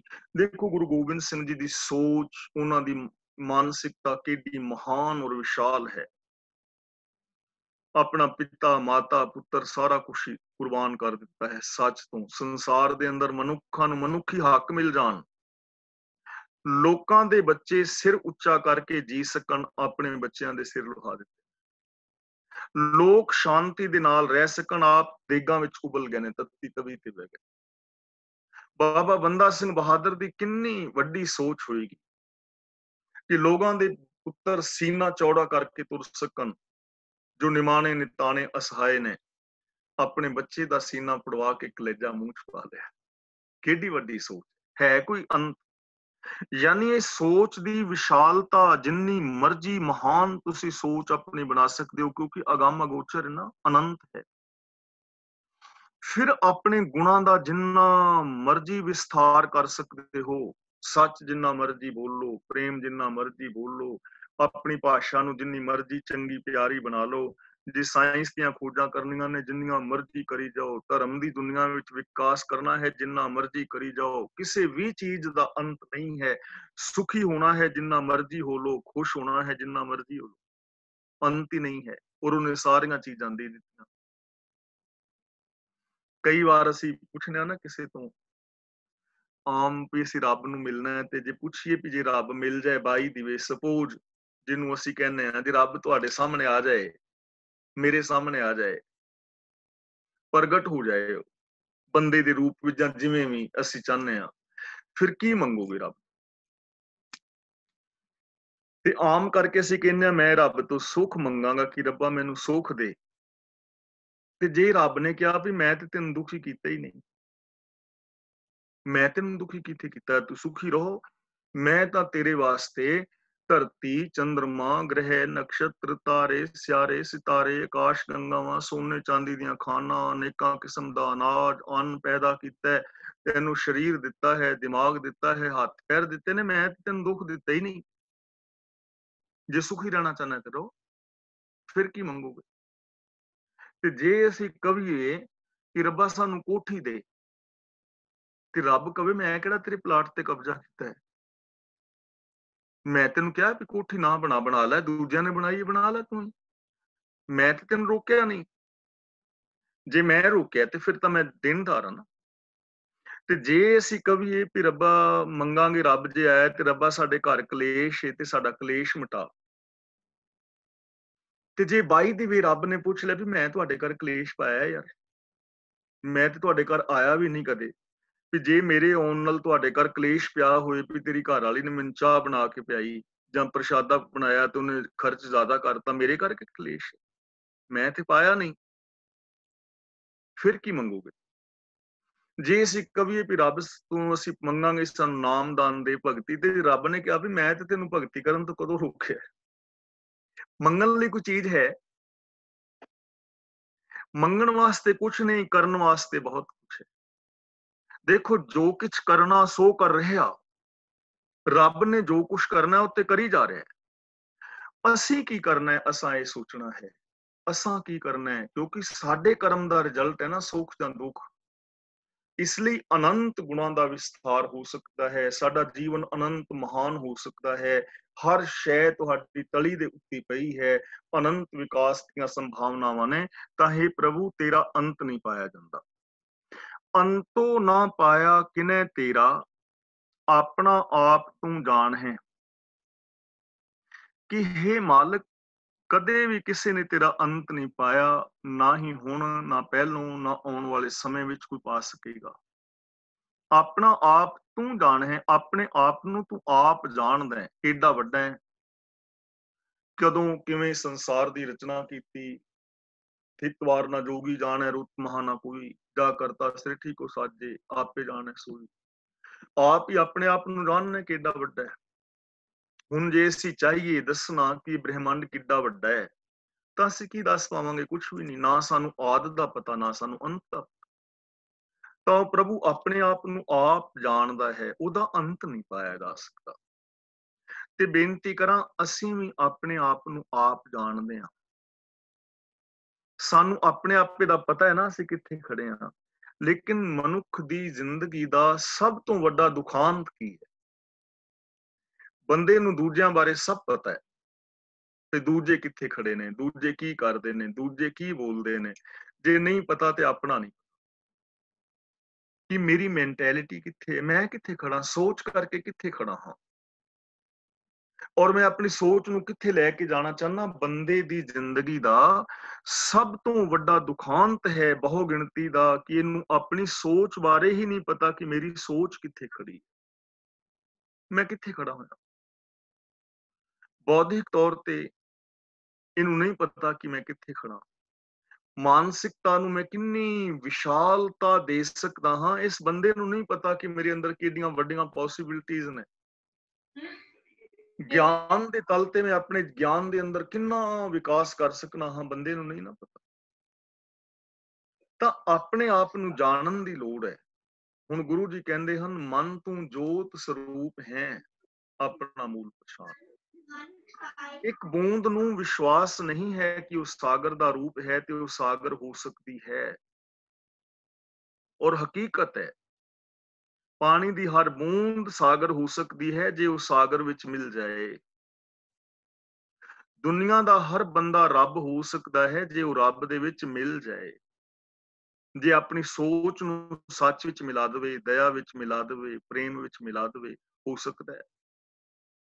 ਇਤਿਹਾਸ ਵੱਲ ਝਾਤ ਮਾਰ ਕੇ ਵੇਖੋ, ਕਿਤਨੇ ਲੋਕ ਮਹਾਨ ਹੋਏ ਨੇ। ਗੁਰੂ ਅੰਗਦ ਦੇਵ ਜੀ ਨੂੰ ਦੇਖ ਲਓ, ਗੁਰੂ ਅਮਰਦਾਸ ਜੀ ਨੂੰ ਦੇਖ ਲਓ, ਉਹਨਾਂ ਦੀ ਪਿਛਲੀ ਜ਼ਿੰਦਗੀ, ਉਹਨਾਂ ਦਾ ਪਿਛਲਾ ਜੀਵਨ, ਸੱਜਣ ਦਾ ਵੇਖ ਲਓ, ਕੋਡੇ ਦਾ ਵੇਖ ਲਓ, ਭੂਮੀਏ ਦਾ ਵੇਖ ਲਓ। ਕਿਤਨੇ ਲੋਕ, ਲੱਖਾਂ ਲੋਕ ਬਦਲੇ ਨੇ। ਅਜਾਮਲ ਪਾਪੀ ਜਗ ਜਾਣੈ, ਨਿਮਖ ਮਾਹੇ ਨਿਸਤਾਰਾ। ਅਜਾਮਲ ਵਰਗੇ ਪਾਪੀ ਤਰ ਗਏ, ਗਨਕਾ ਵਰਗੀਆਂ ਵੈਸ਼ਿਆਵਾਂ ਤਰ ਗਏ। ਇੱਥੇ ਤਾਂ ਵੱਡੇ ਵੱਡੇ ਪਾਪੀ ਵੈਸ਼ਿਆਵਾਂ ਦਾ ਪਾਰ ਉਤਾਰਾ ਹੋ ਗਿਆ, ਉਹਨਾਂ ਨੇ ਜ਼ਿੰਦਗੀ ਬਦਲ ਲਈ। ਤਾਂ ਮੈਂ ਕਿਉਂ ਨਹੀਂ ਬਦਲ ਸਕਦਾ? ਤੁਸੀਂ ਕਿਉਂ ਨਹੀਂ ਬਦਲ ਸਕਦੇ? ਅਸੀਂ ਕਿਉਂ ਨਹੀਂ ਆਪਣੇ ਆਪ ਨੂੰ ਜਾਣ ਸਕਦੇ? ਦੇਖੋ, ਅਸੀਂ ਕੱਲ ਜਾਂ ਪਰਸੋਂ ਮੇਰੇ ਖਿਆਲ 'ਚ ਸ਼ਬਦ ਵਿਚਾਰਿਆ ਸੀ ਨਾ, ਧੰਨ ਗੁਰੂ ਅਰਜਨ ਦੇਵ ਜੀ ਦਾ, ਗੋਬਿੰਦ ਗੋਬਿੰਦ ਗੋਬਿੰਦ ਸੰਗ ਨਾਮ ਦਿਓ ਮਨ ਲੀਣਾ, ਆੜ ਦਾਨ ਕੋ ਛੀਪਰੋ। ਹੁਣ ਦੇਖੋ, ਛੀਂਬੇ ਵੀਰ ਨੇ, ਉਹਨਾਂ ਦੇ ਕੋਲ ਬੜੀਆਂ ਵੱਡੀਆਂ ਵੱਡੀਆਂ ਜਾਇਦਾਦਾਂ ਨੇ, ਬੜੇ ਬੜੇ ਅਮੀਰ ਨੇ ਛੀਂਬਾ ਬਰਾਦਰੀ 'ਚ, ਪਰ ਉਹਨਾਂ ਅਮੀਰਾਂ ਦੀ ਗੱਲ ਨਹੀਂ ਕੀਤੀ। ਆੜ ਦਾਮ ਕੋ ਦਾ ਮਤਲਬ, ਜਿਹਨੂੰ 2 ਕੌਡੀ ਦਾ ਬੰਦਾ ਕਹਿੰਦੇ ਸਨ ਨਾ, ਉਸ ਨਾਮਦੇਵ ਦੀ ਗੱਲ ਕਰ ਰਹੇ ਨੇ, ਜਿਹੜਾ ਵਿਚਾਰਾ ਕੱਪੜੇ ਰੰਗ ਕੇ ਗੁਜ਼ਾਰਾ ਕਰਦਾ ਸੀ। ਪਰ ਜਦੋਂ ਸੱਚ ਨਾਲ ਜੁੜਿਆ, ਲੱਖਾਂ ਦਾ ਹੋ ਗਿਆ, ਵੱਡਿਆਂ ਵੱਡਿਆਂ ਅਮੀਰਾਂ ਦਾ ਨਾਮ ਨਹੀਂ, ਲੇਕਿਨ ਭਗਤ ਨਾਮਦੇਵ ਦਾ ਨਾਮ ਰਹਿਣਾ ਨਾ। ਗੋਬਿੰਦ ਗੋਬਿੰਦ ਗੋਬਿੰਦ ਸੰਗ ਨਾਮ ਦਿਓ ਮਨ ਲੀਣਾ, ਆੜ ਦਾਮ ਕੋ ਛੀਪਰੋ ਹੋਇਓ ਲਾਖੀਣਾ, ਬੁਨਨਾ ਤਨਨਾ ਤਿਆਗ ਕੇ ਪ੍ਰੀਤ ਚਰਨ ਕਬੀਰਾ। ਕਿ ਤਾਣਾ ਬਣਨੇ ਛੱਡ ਕੇ ਤੇ ਰੱਬ ਦੇ ਨਾਮ ਦੇ ਨਾਲ ਪ੍ਰੀਤ ਪਾ ਲਈ। ਹੁਣ ਇਹਦਾ ਮਤਲਬ ਇਹ ਨਹੀਂ ਕਿ ਭਗਤ ਕਬੀਰ ਜੀ ਨੇ ਖੱਡੀਆਂ ਦਾ ਤਾਣਾ ਬਾਣਾ ਛੱਡ ਦਿੱਤਾ। ਉਹ ਤਾਣਾ ਬਾਣਾ ਨਹੀਂ। ਆ ਜਿਹੜਾ ਤਾਣਾ ਬਾਣਾ ਅਸੀਂ ਚਲਾਕੀਆਂ ਵਾਲਾ ਚੱਲਦੇ ਹਾਂ, ਉਧਰ ਝੂਠ ਮਾਰ, ਉਧਰ ਫਰੇਬ ਕਰ, ਆਦੇ ਰਾਜਨੀਤਿਕ ਤਾਲਾ ਬਾਣਾ ਹੋਰ ਲੋਕ ਚੱਲਦੇ ਨੇ, ਉਹ ਤਾਣੇ ਬਾਣੇ ਛੱਡ ਦਿੱਤੇ। ਨੀਚ ਕੁਲਾ ਜੁਲਾਹਰਾ ਪਇਓ ਗੁਣੀ ਗਹੀਰਾ। ਜੁਲਾਹੇ ਲੋਕਾਂ ਦੇ ਕੋਲ ਕਿੰਨੀ ਕਿੰਨੀ ਵੱਡੀ ਪ੍ਰਾਪਰਟੀ ਹੈ, ਪਰ ਉਹਨੂੰ ਕਹਿ ਰਹੇ ਨੇ ਜਿਹੜਾ ਬਿਲਕੁਲ ਗਰੀਬ ਸੀ, ਉਹ ਲੱਖਾਂ ਦਾ ਹੋ। ਰਵਿਦਾਸ ਢੁਵੰਤਾ ਢੋਰ ਨੀਤ ਤਿੰਨ ਤਿਆਗੀ ਮਾਇਆ। ਕਿੰਨੇ ਨੇ ਰਵਿਦਾਸੀਏ ਬੰਦੇ, ਜਿਹੜੇ ਵੱਡੇ ਵੱਡੇ ਅਫਸਰ ਨੇ, ਬੜੇ ਬੜੇ ਅਮੀਰ ਨੇ, ਫੈਕਟਰੀਆਂ ਦੇ ਮਾਲਕ ਨੇ, ਪਰ ਗੱਲ ਉਹਦੀ ਕਰਦੇ ਨੇ ਜਿਹੜਾ ਲੋਕਾਂ ਦੀਆਂ ਜੁੱਤੀਆਂ ਗੰਢਦਾ ਸੀ, ਜਿਹੜਾ ਮਰੇ ਹੋਏ ਡੰਗਰਾਂ ਨੂੰ ਖਿੱਚ ਕੇ ਹੱਡੋ ਰੋੜੇ ਤੱਕ ਲੈ ਕੇ ਜਾਂਦਾ ਸੀ। ਰਵਿਦਾਸ ਢੁਵੰਤਾ ਢੋਰ ਨੀਤ ਤਿੰਨ ਤਿਆਗੀ ਮਾਇਆ, ਪ੍ਰਗਟ ਹੁਆ ਸਾਧ ਸੰਗ ਹਰ ਦਰਸ਼ਨ ਪਾਇਆ। ਸੈਣ ਨਾਈ ਬੁਤਕਾਰੀਆ। ਨਾਈ ਬਰਾਦਰੀ ਚੋਂ ਬੜੇ ਲੋਕ ਨੇ, ਅਮੀਰ ਅਮੀਰ ਨੇ, ਕੋਠੀਆਂ ਨੇ, ਫੈਕਟਰੀਆਂ ਦੇ ਮਾਲਕ ਨੇ, ਜ਼ਮੀਨਾਂ ਜਾਇਦਾਦਾਂ ਦੇ ਮਾਲਕ ਨੇ, ਪਰ ਉਸ ਨਾਈ ਦੀ ਗੱਲ ਕਰ ਰਹੇ ਨੇ ਜਿਹੜਾ ਚਿੱਠੀਆਂ ਦੇਣ ਜਾਂਦਾ ਸੀ ਲੋਕਾਂ ਦੇ ਘਰ, ਬੁੱਤੀਆਂ ਕੱਢ ਕੇ ਗੁਜ਼ਾਰਾ ਕਰਦਾ ਸੀ। ਸੈਣ ਨਾਈ ਬੁਤਕਾਰੀਆ, ਉਹ ਘਰ ਘਰ ਸੁਣਿਆ, ਹਿਰਦੇ ਵਸਿਆ ਪਾਰ ਬ੍ਰਹਮ ਭਗਤਾਂ ਮੈਂ ਗਣਿਆ। ਇਹ ਬਿਦ ਸੁਣ ਕੇ ਜਾਟ ਰੋ। ਇਹਨਾਂ ਸਾਰਿਆਂ ਦੀ ਮਹਿਮਾ ਸੁਣ ਕੇ ਜਾਟ ਰੋ। ਹੁਣ ਜੱਟਾਂ ਦੇ ਕੋਲ ਕਿੰਨੀ ਕਿੰਨੀ ਵੱਡੀ ਪ੍ਰਾਪਰਟੀ ਹੈ, ਬੜੇ ਬੜੇ ਅਮੀਰ ਲੋਕ ਨੇ, ਫੈਕਟਰੀਆਂ ਕਾਰਖਾਨਿਆਂ ਦੇ ਮਾਲਕ ਨੇ, ਫਾਰਮਾਂ ਦੇ ਮਾਲਕ ਨੇ, ਪਰ ਉਸ ਜੱਟ ਦੀ ਗੱਲ ਕਰ ਰਹੇ ਨੇ ਜਿਹੜਾ ਵਿਚਾਰਾ ਗਰੀਬ ਸੀ, ਜਾਟ ਰੋ ਵਿਚਾਰਾ। ਇਹ ਬਿਦ ਸੁਣ ਕੇ ਜਾਟ ਰੋ, ਉੱਠ ਭਗਤੀ ਲਾਗਾ। ਉਹ ਵੀ ਰੱਬ ਦੇ ਨਾਮ ਦੇ ਨਾਲ ਜੁੜ ਗਿਆ, ਸੱਚ ਨਾਲ ਮਿਲੇ ਪ੍ਰਤਾ ਗੁਸਾਈਆਂ, ਧੰਨਾ ਵਡ ਭਾਗਾ, ਵੱਡੇ ਭਾਗਾਂ ਵਾਲਾ ਹੋ ਗਿਆ। ਤਾਂ ਅਸੀਂ ਕਿਉਂ ਨਹੀਂ ਹੋ ਸਕਦੇ? ਦੇਖੋ ਕਿੰਨੀ ਵੱਡੀ ਸਾਡੇ ਅੰਦਰ ਵਿਲ ਪਾਵਰ ਪੈਦਾ ਕੀਤੀ ਜਾ ਰਹੀ ਹੈ ਨਾ, ਕਿ ਉਹਨਾਂ ਦੀ ਗੱਲ ਸੁਣ ਕੇ ਭਗਤ ਧੰਨਾ ਜੀ ਦੇ ਅੰਦਰ ਵੀ ਵਿਲ ਪਾਵਰ ਪੈਦਾ ਹੋ ਰਹੀ ਹੈ ਕਿ ਮੈਂ ਐਵੇਂ ਕਰ ਸਕਦਾ, ਯਾਰ ਮੈਂ ਐਵੇਂ ਹੋ ਸਕਦਾ। ਹੋ ਗਿਆ। ਛੈਲ ਲੰਘੰਦੇ ਪਾਰ ਗੋਰੀ ਮਨ ਧੀਰਿਆ। ਛੈਲ ਛਬੀਲੇ ਲੰਘ ਰਹੇ ਨੇ ਦਰਿਆ ਦੇ ਵਿੱਚੋਂ ਪਾਰ, ਛਾਲਾ ਮਾਰ ਕੇ, ਤੇ ਇੱਕ ਕਮਜ਼ੋਰ ਜੀ ਜੀਵ ਇਸਤਰੀ, ਉਹਦੇ ਮਨ ਦੇ ਅੰਦਰ ਵੀ ਵਿਸ਼ਵਾਸ ਜਾਗਿਆ ਕਿ ਇਹ ਲੰਘ ਸਕਦੇ ਨੇ, ਤੇ ਮੈਂ ਕਿਉਂ ਨਹੀਂ। ਉਹਨੇ ਵੀ ਛਲਾਂਗ ਮਾਰੀ ਦਰਿਆ ਪਾਰ ਕਰਕੇ। ਤਾਂ ਜ਼ਰੂਰਤ ਹੈ ਆਪਣੇ ਅੰਦਰ ਵਿਲ ਪਾਵਰ ਪੈਦਾ ਕਰਨ ਦੀ। ਗੁਰੂ ਜੀ ਸਾਨੂੰ ਵਿਸ਼ਵਾਸ ਦਿਵਾ ਰਹੇ ਨੇ ਕਿ ਮਨ ਤੂੰ ਜੋਤ ਸਰੂਪ ਹੈ। ਹਰ ਇਨਸਾਨ ਉਸ ਰੱਬ ਦਾ ਰੂਪ ਹੈ, ਹਰ ਇੱਕ ਦੇ ਅੰਦਰ ਉਹ ਬੈਠਾ ਹੈ, ਹਰ ਇੱਕ ਦੇ ਅੰਦਰ ਉਹ ਗੁਣ ਮੌਜੂਦ ਨੇ। ਆਪਣਾ ਆਪ ਤੂੰ ਜਾਣ ਹੈ, ਹੇ ਪ੍ਰਭੂ ਤੂੰ ਆਪਣੇ ਆਪ ਨੂੰ ਜਾਣਦਾ ਹੈ, ਤਾਂ ਸਾਨੂੰ ਵੀ ਆਪਣੇ ਆਪੇ ਨੂੰ ਜਾਣਨ ਦੀ ਲੋੜ ਹੈ। ਅਸੀਂ ਵੀ ਉਸੇ ਦਾ ਰੂਪ ਹਾਂ। ਮਨ ਤੂੰ ਜੋਤ ਸਰੂਪ ਹੈ, ਤਾਂ ਉਹਦਾ ਅੰਤ ਨਹੀਂ ਪਾਇਆ ਜਾਂਦਾ। ਆਪਣੇ ਆਪ ਨੂੰ ਪ੍ਰਭੂ ਆਪ ਜਾਣਦਾ ਹੈ। ਜੀ ਜੰਤ ਸਭ ਖੇਲ ਤੇਰਾ, ਕਿਆ ਕੋ ਆਖ ਵਖਾਣੇ। ਹੋਰ ਕੋਈ ਜੀਵ ਕਿਵੇਂ ਤੇਰੇ ਗੁਣਾਂ ਨੂੰ ਕਹਿ ਕੇ ਬਿਆਨ ਕਰ ਸਕਦਾ ਹੈ, ਅੰਤ ਪਾ ਸਕਦਾ ਹੈ? ਕਿਉਂਕਿ ਜੀ ਜੰਤ ਸਭ ਖੇਲ ਤੇਰਾ, ਜਿੰਨੇ ਵੀ ਅਜੀਵ ਜੰਤ ਨੇ, ਤੇਰਾ ਖੇਲ ਹੈ, ਤੇਰੀ ਖੇਡ ਹੈ, ਤੂੰ ਹੀ ਖੇਡ ਰਿਹਾ। ਹੁਣ ਇਹ ਚੀਜ਼ ਨੂੰ ਸਮਝਣ ਦੀ ਲੋੜ ਹੈ। ਇਹ ਜੀਵ ਜੰਤ ਉਸ ਰੱਬ ਦਾ ਖੇਲ ਹੈ।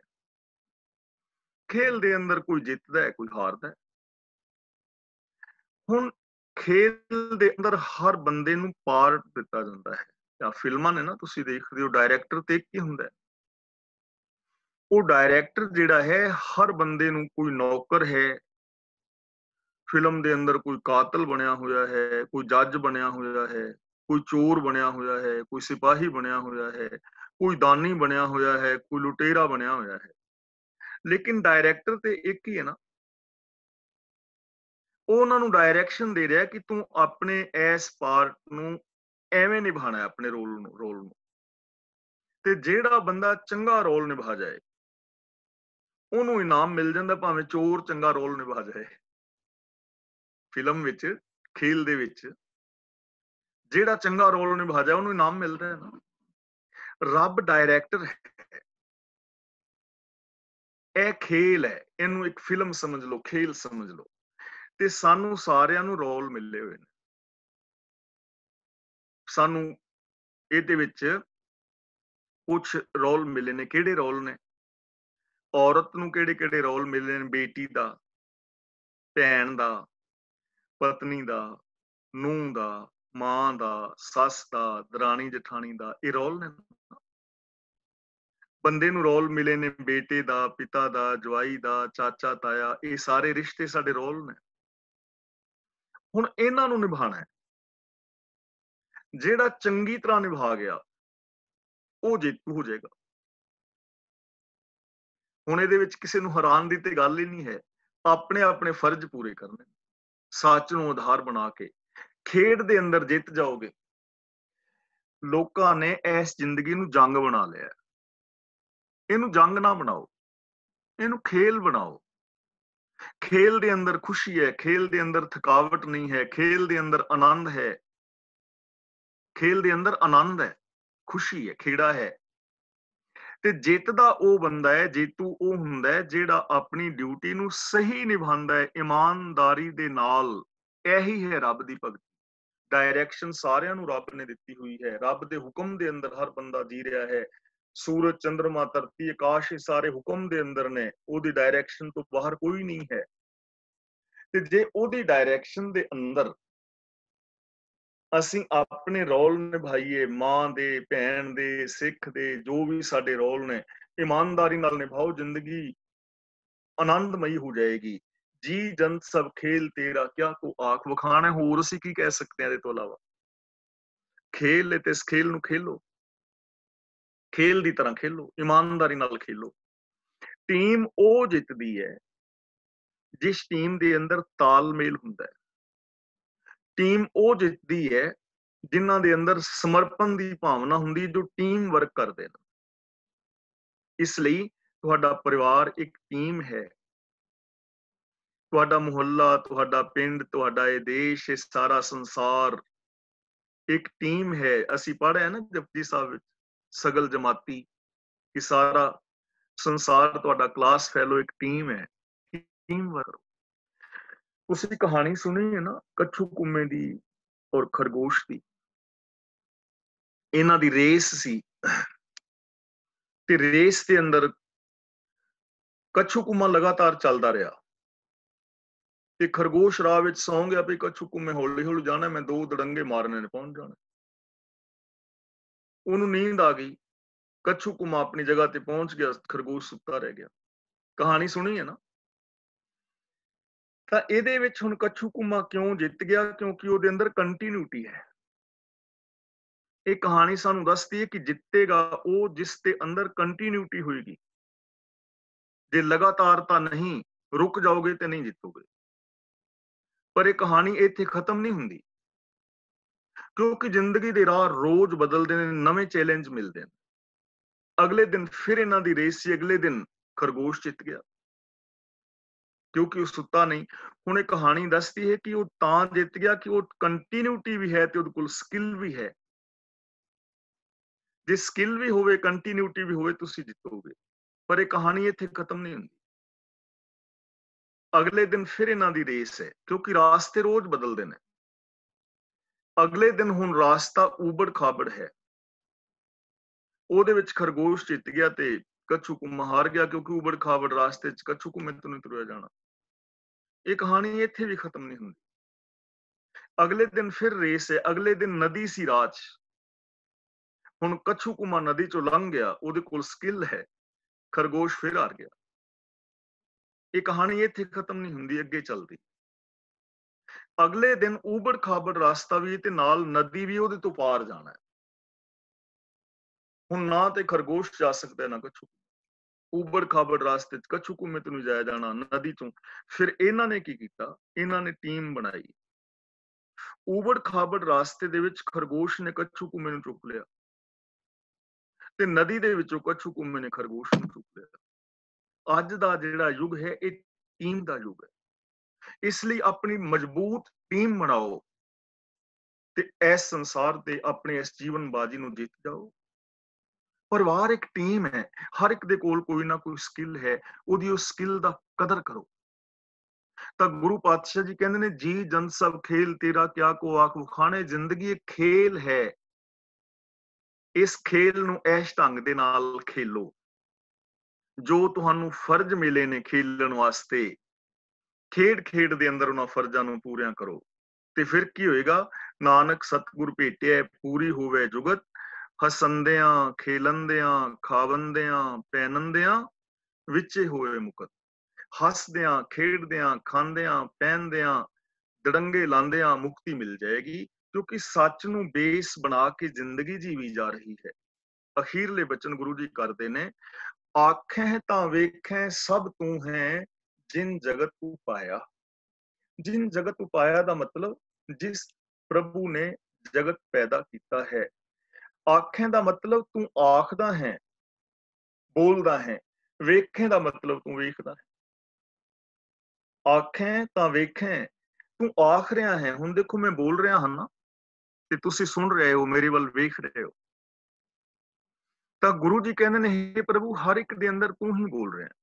ਜੇ ਹੁਣ ਰੱਬ ਦੀ ਸੱਤਿਆ ਮੇਰੇ ਵਿੱਚ ਨਾ ਹੋਵੇ ਤਾਂ ਕਿ ਮੈਂ ਬੋਲ ਸਕਣਾ। ਜੇ ਮੈਨੂੰ ਇੱਥੇ ਬੈਠੇ ਨੂੰ ਹਰ ਟਰੈਕ ਹੋ ਜਾਵੇ ਤਾਂ ਵੇਖੀ ਜਾਵੇ ਮੈਂ ਤੇ ਇੱਥੇ ਇੰਜ ਕਰਕੇ ਹੋ ਜਾਣਾ ਨਾ, ਬਸ ਬੋਲ ਚਾਲ ਬੰਦ ਨਾਲ ਹੀ। ਜੇ ਸੱਤਿਆ ਹੈ ਤੇ ਬੋਲ ਰਿਹਾ, ਤੁਸੀਂ ਮੇਰੇ ਵੱਲ ਦੇਖ ਰਹੇ ਹੋ, ਸੁਣ ਰਹੇ ਹੋ, ਸੱਤਿਆ ਹੈ ਤੇ ਸੁਣ ਵੇਖ ਰਹੇ ਹੋ। ਤਾਂ ਗੁਰੂ ਜੀ ਕਹਿੰਦੇ ਨੇ ਸਾਰਿਆਂ ਦੇ ਅੰਦਰ ਤੂੰ ਹੀ ਬੋਲ ਰਿਹਾ ਹੈ। ਸਭੇ ਘਟ ਰਾਮ ਬੋਲੇ ਰਾਮਾ ਬੋਲੇ, ਰਾਮ ਬਿਨਾ ਅੰਦਰ ਉਹਦੀ ਸੱਤਿਆ ਹੈ, ਪ੍ਰਾਨ ਸੱਤਾ ਹੈ। ਪ੍ਰਾਨ ਸੱਤਾ ਕਰਕੇ ਸਭ ਦੇ ਅੰਦਰ ਤੂੰ ਹੈ। ਤੂੰ ਹੀ ਵੇਖਣ ਵਾਲਾ ਹੈ, ਤੂੰ ਹੀ ਬੋਲਣ ਵਾਲਾ ਹੈ। ਜਿਸ ਪ੍ਰਭੂ ਨੇ ਜਗਤ ਪੈਦਾ ਕੀਤਾ ਉਹੀ ਵੇਖ ਰਿਹਾ, ਉਹੀ ਬੋਲ ਰਿਹਾ ਹੈ। ਕਾਸ਼ ਸਾਨੂੰ ਇਸ ਚੀਜ਼ ਦੀ ਸਮਝ ਆ ਜਾਏ ਤੇ ਸਾਡੇ ਅੰਦਰੋਂ ਉਹ ਬੋਲਣ ਲੱਗ ਜਾਏ। ਅਸੀਂ ਉਹਨੂੰ ਬੋਲਣ ਨਹੀਂ ਦਿੰਦੇ, ਅਸੀਂ ਗੁਰੂ ਨੂੰ ਨਹੀਂ ਬੋਲਣ ਦਿੰਦੇ, ਅਸੀਂ ਰੱਬ ਨੂੰ ਨਹੀਂ ਬੋਲਣ ਦਿੰਦੇ। ਜਦੋਂ ਬੰਦਾ ਕੋਈ ਪਹਿਲੇ ਦਿਨ ਸ਼ਰਾਬ ਪੀਣ ਜਾਂਦਾ ਨਾ, ਅੰਦਰੋਂ ਆਵਾਜ਼ ਆਉਂਦੀ ਹੈ ਨਾ ਪੀ, ਪਰ ਉਸ ਆਵਾਜ਼ ਨੂੰ ਦਬਾ ਦਿੱਤਾ ਜਾਂਦਾ।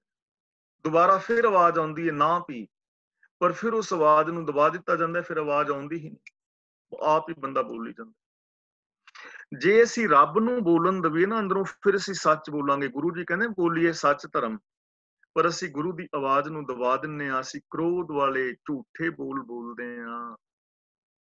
ਗੁਰੂ ਜੀ ਸਾਨੂੰ ਕਹਿੰਦੇ ਨੇ ਹਰ ਬਿਨ ਹੋਰ ਨਾ ਪੂਜੋ, ਮੜੇ ਮਸਾਨ ਨਾ ਜਾਈ, ਪਰ ਅਸੀਂ ਮੜੀਆਂ ਮਸਾਨਾਂ ਵੱਲ ਜਾਂਦੇ ਆ। ਗੁਰੂ ਜੀ ਸਾਨੂੰ ਰੋਜ਼ ਕਹਿੰਦੇ ਨੇ ਭਈਆ ਆਨੀ ਲੈ ਦੂਧ ਰਿੰਧਾਈ ਲੈ ਖੀਰੰ ਠਾਕੁਰ ਕੋ ਨੈਵੇਦ ਕਰੋ, ਵੀ ਮੈਂ ਖੀਰ ਬਣਾ ਕੇ ਠਾਕੁਰ ਨੂੰ ਭੋਗ ਲਵਾਵਾਂ ਤੇ ਐਵੇਂ ਰੱਬ ਮਿਲ ਜਾਏ। ਗੁਰੂ ਜੀ ਕਹਿੰਦੇ ਨੇ ਨਹੀਂ ਮਿਲਦਾ, ਪਰ ਅਸੀਂ ਗੁਰੂ ਨੂੰ ਨਹੀਂ ਬੋਲਣ ਦਿੰਦੇ, ਆਪ ਬੋਲਦੇ ਆ ਵੀ ਮਿਲੇਗਾ, ਭੋਗ ਲਵਾਵਾਂਗੇ, ਖਾਏਗਾ ਰੱਬ। ਬੋਲਦੇ ਆ ਨਾ, ਰੱਬ ਅੰਦਰ ਬੋਲ ਰਿਹਾ ਹੈ। ਕਾਸ਼ ਅਸੀਂ ਰੱਬ ਦੇ ਬੋਲਾਂ ਨੂੰ ਸਮਝੀਏ, ਰੱਬ ਵਰਗੇ ਬੋਲੀਏ, ਰੱਬ ਵਰਗੇ ਸੁਣੀਏ, ਰੱਬ ਵਰਗਾ ਵੇਖੀਏ। ਮੈਂ ਤੁਹਾਡੇ ਅੰਦਰ ਰੱਬ ਨੂੰ ਵੇਖਾਂ, ਤੁਹਾਡੇ ਨਾਲ ਰੱਬ ਜਿੰਨਾ ਪਿਆਰ ਮੁਹੱਬਤ ਕਰਾਂ। ਪਰ ਮੈਂ ਤੇ ਮੇਰੇ ਨਾਲ ਜੇ ਕੋਈ ਗੱਲ ਕਰੇ, ਕਿਸੇ ਨੇ ਕੇਸ ਕਟਾਏ, ਹੁਣ ਸਵਾਲ ਪੁੱਛ ਲੈ ਤੇ ਮੈਂ ਕਿੰਨਾ ਪਹਿਲਾਂ ਆਪਣੀ ਸ਼ਕਲ ਤੇ ਵੇਖ, ਤੂੰ ਨਹੀਂ ਗੱਲ ਕਰ ਸਕਦਾ। ਇਹ ਗੱਲ ਨਹੀਂ ਹੈ। ਮੈਂ ਤਾਂ ਘੱਟ ਤੋਂ ਘੱਟ ਜੇ ਬਾਣੀ ਪੜਨ ਵਾਲਾ ਨਾ, ਤਾਂ ਮੈਂ ਤਾਂ ਹਰ ਇੱਕ ਦੇ ਅੰਦਰ ਰੱਬ ਨੂੰ ਵੇਖਾਂ ਨਾ, ਹਰ ਇੱਕ ਦੇ ਨਾਲ ਪਿਆਰ ਕਰਾਂ, ਪਿਆਰ ਦੇ ਨਾਲ ਸੁਣਾ। ਪਰ ਜੇ ਮੇਰੀ ਐਸੀ ਭਾਵਨਾ ਹੈ ਤਾਂ ਮੈਂ ਕਿਸੇ ਨੂੰ ਕੀ ਸਿੱਖਿਆ ਦੇਵਾਂਗਾ। ਤਾਂ ਗੁਰੂ ਜੀ ਕਹਿੰਦੇ ਨੇ ਆਖੈ ਤਾਂ ਵੇਖੈ ਸਭ ਤੂੰ ਹੈ। ਆਖਣ ਵੇਖਣ ਵਾਲਾ ਤੂੰ ਹੀ ਹੈ, ਸੰਭਾਲ ਕਰਨ ਵਾਲਾ ਤੂੰ ਹੀ ਹੈ। ਜਿਨ ਜਗਤ ਉਪਾਇਆ, ਜਿਹਨੇ ਜਗਤ ਪੈਦਾ ਕੀਤਾ ਹੈ। ਹੁਣ ਦੇਖੋ ਇੰਨੇ ਸਾਫ਼ ਸੁਥਰੇ ਲਫ਼ਜ਼ਾਂ ਦੇ ਵਿੱਚ ਗੁਰੂ ਜੀ ਸਾਨੂੰ ਸਮਝਾ ਰਹੇ ਨੇ, ਫਿਰ ਅਸੀਂ ਕਿਹੜੇ ਰੱਬ ਨੂੰ ਲੱਭ ਰਹੇ ਹਾਂ। ਰੱਬ ਸਾਡੇ ਸਾਹਮਣੇ ਹੈ, ਕੇਵਲ ਅਸੀਂ ਆਪਣੀ ਸੋਚ ਬਦਲਣੀ ਹੈ, ਆਪਣਾ ਵਿਹਾਰ ਬਦਲਣਾ ਹੈ, ਆਪਣਾ ਵਿਹਾਰ ਉਹ ਜਿਹਾ ਬਣਾਉਣਾ ਹੈ। ਅਖੀਰ ਵਿੱਚ ਗੁਰੂ ਜੀ ਕਹਿੰਦੇ ਨੇ, ਕਹਿ ਨਾਨਕ ਤੂੰ ਸਦਾ ਅਗੰਮ ਹੈ। हे मालिक, सदा ही तू अगम है, यानी तेरा अंत नहीं पाया जाता, तेरा अंत ना पाया। तेरे अंदर अनंत गुण ने, अनंत दाता ने, अनंत शक्तियां ने, अनंत विस्तार ने, अनंत तेरा फैलाव है, सब कुछ अनंत अनंत है, तेरा अंत नहीं पाया जा सकता। ਤਾਂ ਇਥੋਂ ਸਾਨੂੰ ਇਹ ਸਿੱਖਿਆ ਮਿਲਦੀ ਹੈ ਕਿ ਸਾਡੇ ਜੀਵਨ ਵਾਸਤੇ ਅਨੰਤ ਸੰਭਾਵਨਾਵਾਂ ਸਾਡੇ ਅੰਦਰ ਮੌਜੂਦ ਨੇ, ਸਾਡੇ ਅੰਦਰ ਰੱਬੀ ਗੁਣ ਮੌਜੂਦ ਨੇ, ਅਸੀਂ ਉਹਨਾਂ ਨੂੰ ਸੰਭਾਲਣਾ ਹੈ, ਚਤੁਰਾਈਆਂ ਦੇ ਨਾਲ ਨਹੀਂ ਮਿਲਣਾ। ਇਸ ਲਈ ਇਹ ਮਨ ਪਿਆਰਿਆ, ਤੂੰ ਸਦਾ ਸੱਚ ਸੰਭਾਲੇ, ਸੱਚ ਨੂੰ ਸੰਭਾਲਣਾ ਹੈ ਆਪਣੇ ਅੰਦਰ, ਰੱਬੀ ਗੁਣਾਂ ਨੂੰ, ਪ੍ਰੇਮ ਨੂੰ, ਦਇਆ ਨੂੰ, ਨਿਰਭੈਤਾ ਨੂੰ, ਨਿਰਵੈਰਤਾ ਨੂੰ, ਇਹਨਾਂ ਸ਼ੁਭ ਗੁਣਾਂ ਨੂੰ ਆਪਣੇ ਅੰਦਰ ਸੰਭਾਲਣਾ ਹੈ, ਇਹਨਾਂ ਅਨੁਸਾਰ ਬੋਲਣਾ ਹੈ, ਇਹਨਾਂ ਅਨੁਸਾਰ ਅਸੀਂ ਕਰਮ ਕਰਨੇ ਨੇ, ਔਰ ਆਪਣੀ ਜ਼ਿੰਦਗੀ 'ਚ ਜਿੰਨਾ ਮਰਜ਼ੀ ਵਿਸਥਾਰ ਦੇ ਸਕਦੇ ਹੋ, ਜਿੰਨੇ ਮਰਜ਼ੀ ਮਹਾਨ, ਸੁਖੀ ਔਰ ਸ਼ਾਂਤ ਹੋ ਸਕਦੇ ਹੋ। ਤਾਂ ਅੱਜ ਅਸੀਂ 11ਵੀਂ ਔਰ 12ਵੀਂ ਪੌੜੀ ਦੀ ਵਿਚਾਰ ਸਾਂਝੀ ਕੀਤੀ ਹੈ। ਇਹਨਾਂ ਦੋ ਪੌੜੀਆਂ ਦੇ ਅੰਦਰ ਜੋ ਅਸੀਂ ਵਿਚਾਰ ਕੀਤੀ ਹੈ, ਜੇ ਇਹਦੇ ਬਾਰੇ ਆਪ ਨੇ ਕੋਈ ਸਵਾਲ ਪੁੱਛਣਾ ਹੋਵੇ ਤਾਂ ਉਹ ਆਪ ਸਵਾਲ ਪੁੱਛ ਸਕਦੇ ਹੋ, ਤੇ ਜੇ ਕੋਈ ਵੀਰ ਭੈਣ ਆਪਣੇ ਵਿਊਜ਼ ਦੇਣੇ ਚਾਹੇ ਤਾਂ ਉਹ ਆਪਣੇ ਵਿਊਜ਼ ਵੀ ਦੇ ਸਕਦੇ ਨੇ। ਮੈਂ ਇੱਥੇ ਖਿਮਾ ਦਾ ਜਾਚਕ ਹਾਂ। ਹੁਣ ਵੀਰ ਤਰਲੋਚਨ ਸਿੰਘ ਜੀ ਅਨਮਿਊਟ ਹੋ ਗਏ ਨੇ, ਅਗਲੀ ਕਾਰਵਾਈ ਉਹ ਕਰਨਗੇ। ਵਾਹਿਗੁਰੂ ਜੀ ਕਾ ਖਾਲਸਾ, ਵਾਹਿਗੁਰੂ ਜੀ ਕਾ ਖਾਲਸਾ, ਵਾਹਿਗੁਰੂ ਜੀ ਕੀ ਫਤਿਹ। ਬਹੁਤ ਬਹੁਤ ਧੰਨਵਾਦ ਗਿਆਨੀ ਜੀ, ਆਪ ਜੀ ਦਾ ਹਮੇਸ਼ਾ ਦੀ ਤਰ੍ਹਾਂ।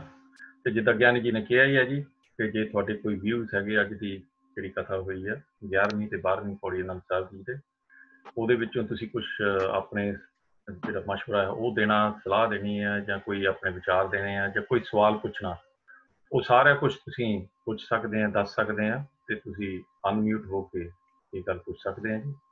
ਸੋ ਸਾਰਿਆਂ ਨੂੰ ਬੇਨਤੀ ਹੈ, ਜੇ ਕੋਈ ਤੁਹਾਡਾ ਵਿਚਾਰ ਹੈਗਾ ਤੁਸੀਂ ਅਨਮਿਊਟ ਹੋ ਜਾਓ।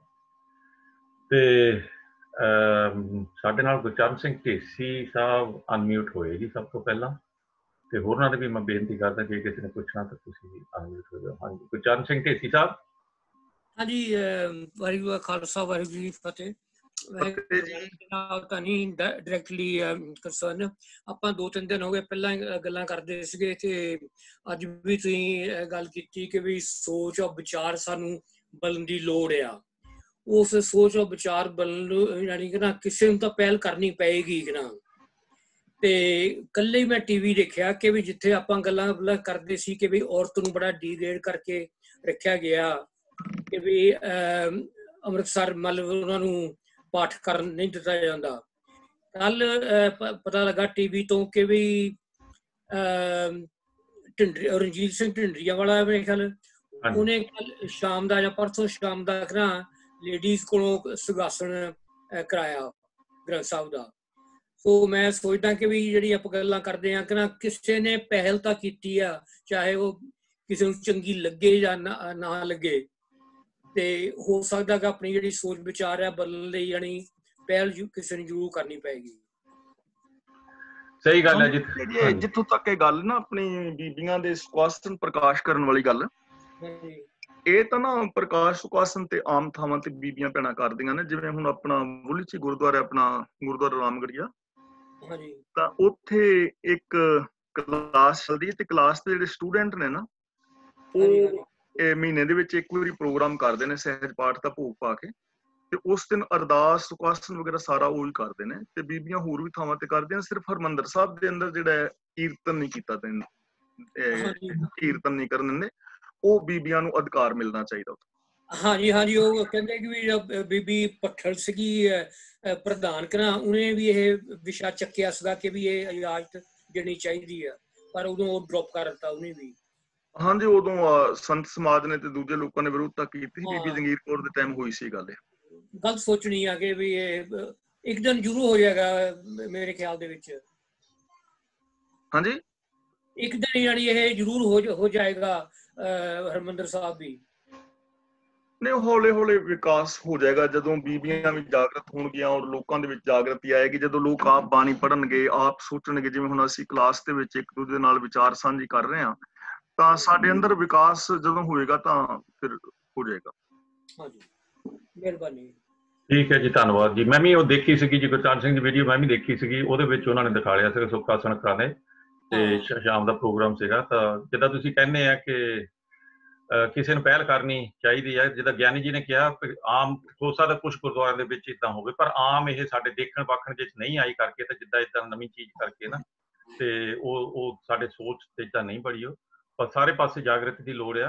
ਤੋ ਇਸ ਕਰਕੇ ਠੀਕ ਹੈ ਜੀ, ਤੁਹਾਡਾ ਸਵਾਲ ਵੀ ਠੀਕ ਵੀਰ ਜੀ। ਮੈਂ ਨਾ ਇੱਕ ਵਾਰੀ ਵੀਰ ਤਰਲੋਚਨ ਸਿੰਘ ਜੀ ਨਾਗਪੁਰ ਗਿਆ ਸੀ ਮੈਂ ਇੱਕ ਵਾਰੀ ਜੀ, ਤੇ ਨਾਗਪੁਰ ਮੈਨੂੰ 3 ਬੀਬੀਆਂ ਮਿਲੀਆਂ ਸੀ।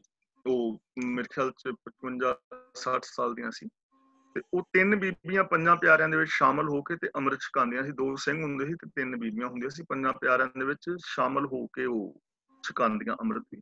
ਫਰੀਦਾਬਾਦ ਹੈਗੀ ਬੀਬੀ ਹਰਬੰਸ ਕੌਰ, ਉਹ 5 ਪਿਆਰਿਆਂ ਦੇ ਵਿੱਚ ਸ਼ਾਮਲ ਹੁੰਦੀ ਰਹੀ, ਕਿਉਂਕਿ ਰਹਿਤ ਮੁਰਾਦਾ ਵਿੱਚ ਲਿਖਿਆ ਕਿ 5 ਪਿਆਰਿਆਂ ਵਿੱਚ ਬੀਬੀਆਂ ਵੀ ਸ਼ਾਮਲ ਹੋ ਸਕਦੀਆਂ ਨੇ। ਸੋ ਨਾਗਪੁਰ ਦੇ ਵਿੱਚ ਉਹਨਾਂ ਨੇ ਇਹ ਚੀਜ਼ ਪਹਿਲੀ। ਹਾਂਜੀ ਗਿਆਨੀ ਜੀ, ਠੀਕ ਹੈ ਤੁਹਾਡੀ ਗੱਲ ਜੀ। ਬਹੁਤ ਰੇਅਰ ਕੇਸ ਹੈ, ਜਾਨੀ ਹਾਂਜੀ ਬਹੁਤ ਰੇਅਰ ਕੇਸਿਸ ਹੈਗੇ ਆ।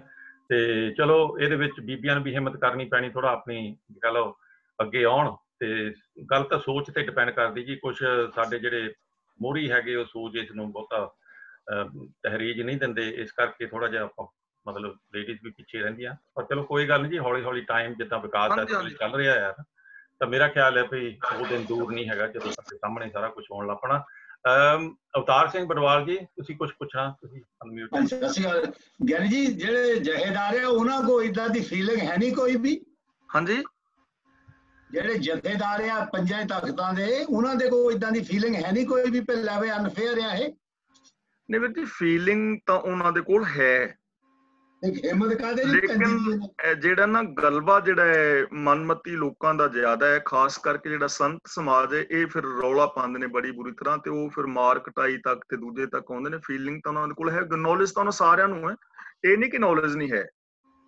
ਪੜ੍ਹੇ ਲਿਖੇ ਨੇ ਬੰਦੇ, ਉਹਨਾਂ ਨੂੰ ਸਭ ਪਤਾ, ਰਹਿਤ ਮਰਜ਼ਾਦਾ ਉਹਨਾਂ ਨੇ ਪੜ੍ਹੀ, ਪੂਰਾ ਉਹਨਾਂ ਨੂੰ ਕੱਲੀ ਕੱਲੀ ਚੀਜ਼ ਦਾ ਸਾਡੇ ਨਾਲੋਂ 4 ਗੁਣਾ ਜ਼ਿਆਦਾ ਜਾਣਦੇ ਨੇ ਜੀ ਉਹ। ਪਰ ਕਰ ਨਹੀਂ ਹੋ ਰਿਹਾ। ਹਾਂ, ਬਸ ਉਹ 2 ਚੀਜ਼ਾਂ ਹੁੰਦੀਆਂ ਨੇ ਵੀਰ ਜੀ। ਇੱਕ ਬੰਦਾ ਸੁੱਤਾ ਹੋਏ ਨਾ ਤੇ ਉਹਨੂੰ ਜਗਾਇਆ ਜਾ ਸਕਦਾ ਹੈ। ਜਾ ਕੇ ਤੁਹਾਨੂੰ ਆਵਾਜ਼ ਮਾਰੀਏ ਬਡਵਾਲ ਸਾਹਿਬ ਤੁਹਾਡਾ ਦਰਵਾਜ਼ਾ ਖੜਕਾਈਏ ਤੇ ਤੁਸੀਂ ਜਾਗ ਜਾਓਗੇ। ਤੇ ਜੇ ਤੁਸੀਂ ਜਾਗਦੇ ਹੋ ਤੇ ਅੰਦਰੋਂ ਦਰਵਾਜ਼ਾ ਨਾ ਖੋਲੋ, ਮਚਲੇ ਹੋਏ ਹੋ, ਤੇ ਮਚਲੇ ਬੰਦੇ ਨੂੰ ਕਦੀ ਨਹੀਂ ਜਗਾਇਆ ਜਾ ਸਕਦਾ। ਸਾਡੇ ਜਥੇਦਾਰ ਸਾਰੇ ਮਚਲੇ ਹੋਏ ਨੇ, ਪਤਾ ਉਹਨਾਂ ਨੂੰ। ਸਹੀ ਗੱਲ ਹੈ ਤੁਹਾਡੀ, ਸਹੀ ਗੱਲ ਹੈ। ਇਹ ਗੱਲ ਸਹੀ ਹੈ ਜੀ, ਬਿਲਕੁਲ ਸਾਰਾ ਨੌਲੇਜ ਹੈ ਜੀ, ਸਾਰਾ ਕੁਝ ਪਤਾ ਉਹਨਾਂ ਨੂੰ, ਸਾਰਾ ਕੁਝ ਪਤਾ ਹੈ, ਪਰ ਉਹ ਵੀ ਬੱਝੇ ਹੋਏ ਇੱਕ ਤਰ੍ਹਾਂ ਨਾਲ। ਹਾਂਜੀ, ਉਹ ਜੀ ਨਾਮਾ ਚਾਹੀਦਾ ਉਹਨਾਂ ਨੂੰ, ਇਹਦੇ ਨਾਲ ਕੋਈ ਤਲਕ ਨਹੀਂ। ਨਾਮਾ ਵੀ ਚਾਹੀਦਾ, ਕੱਲੇ ਨਾਵੇਂ ਵਾਲੀ ਗੱਲ ਵੀ ਨਹੀਂ ਹੈ।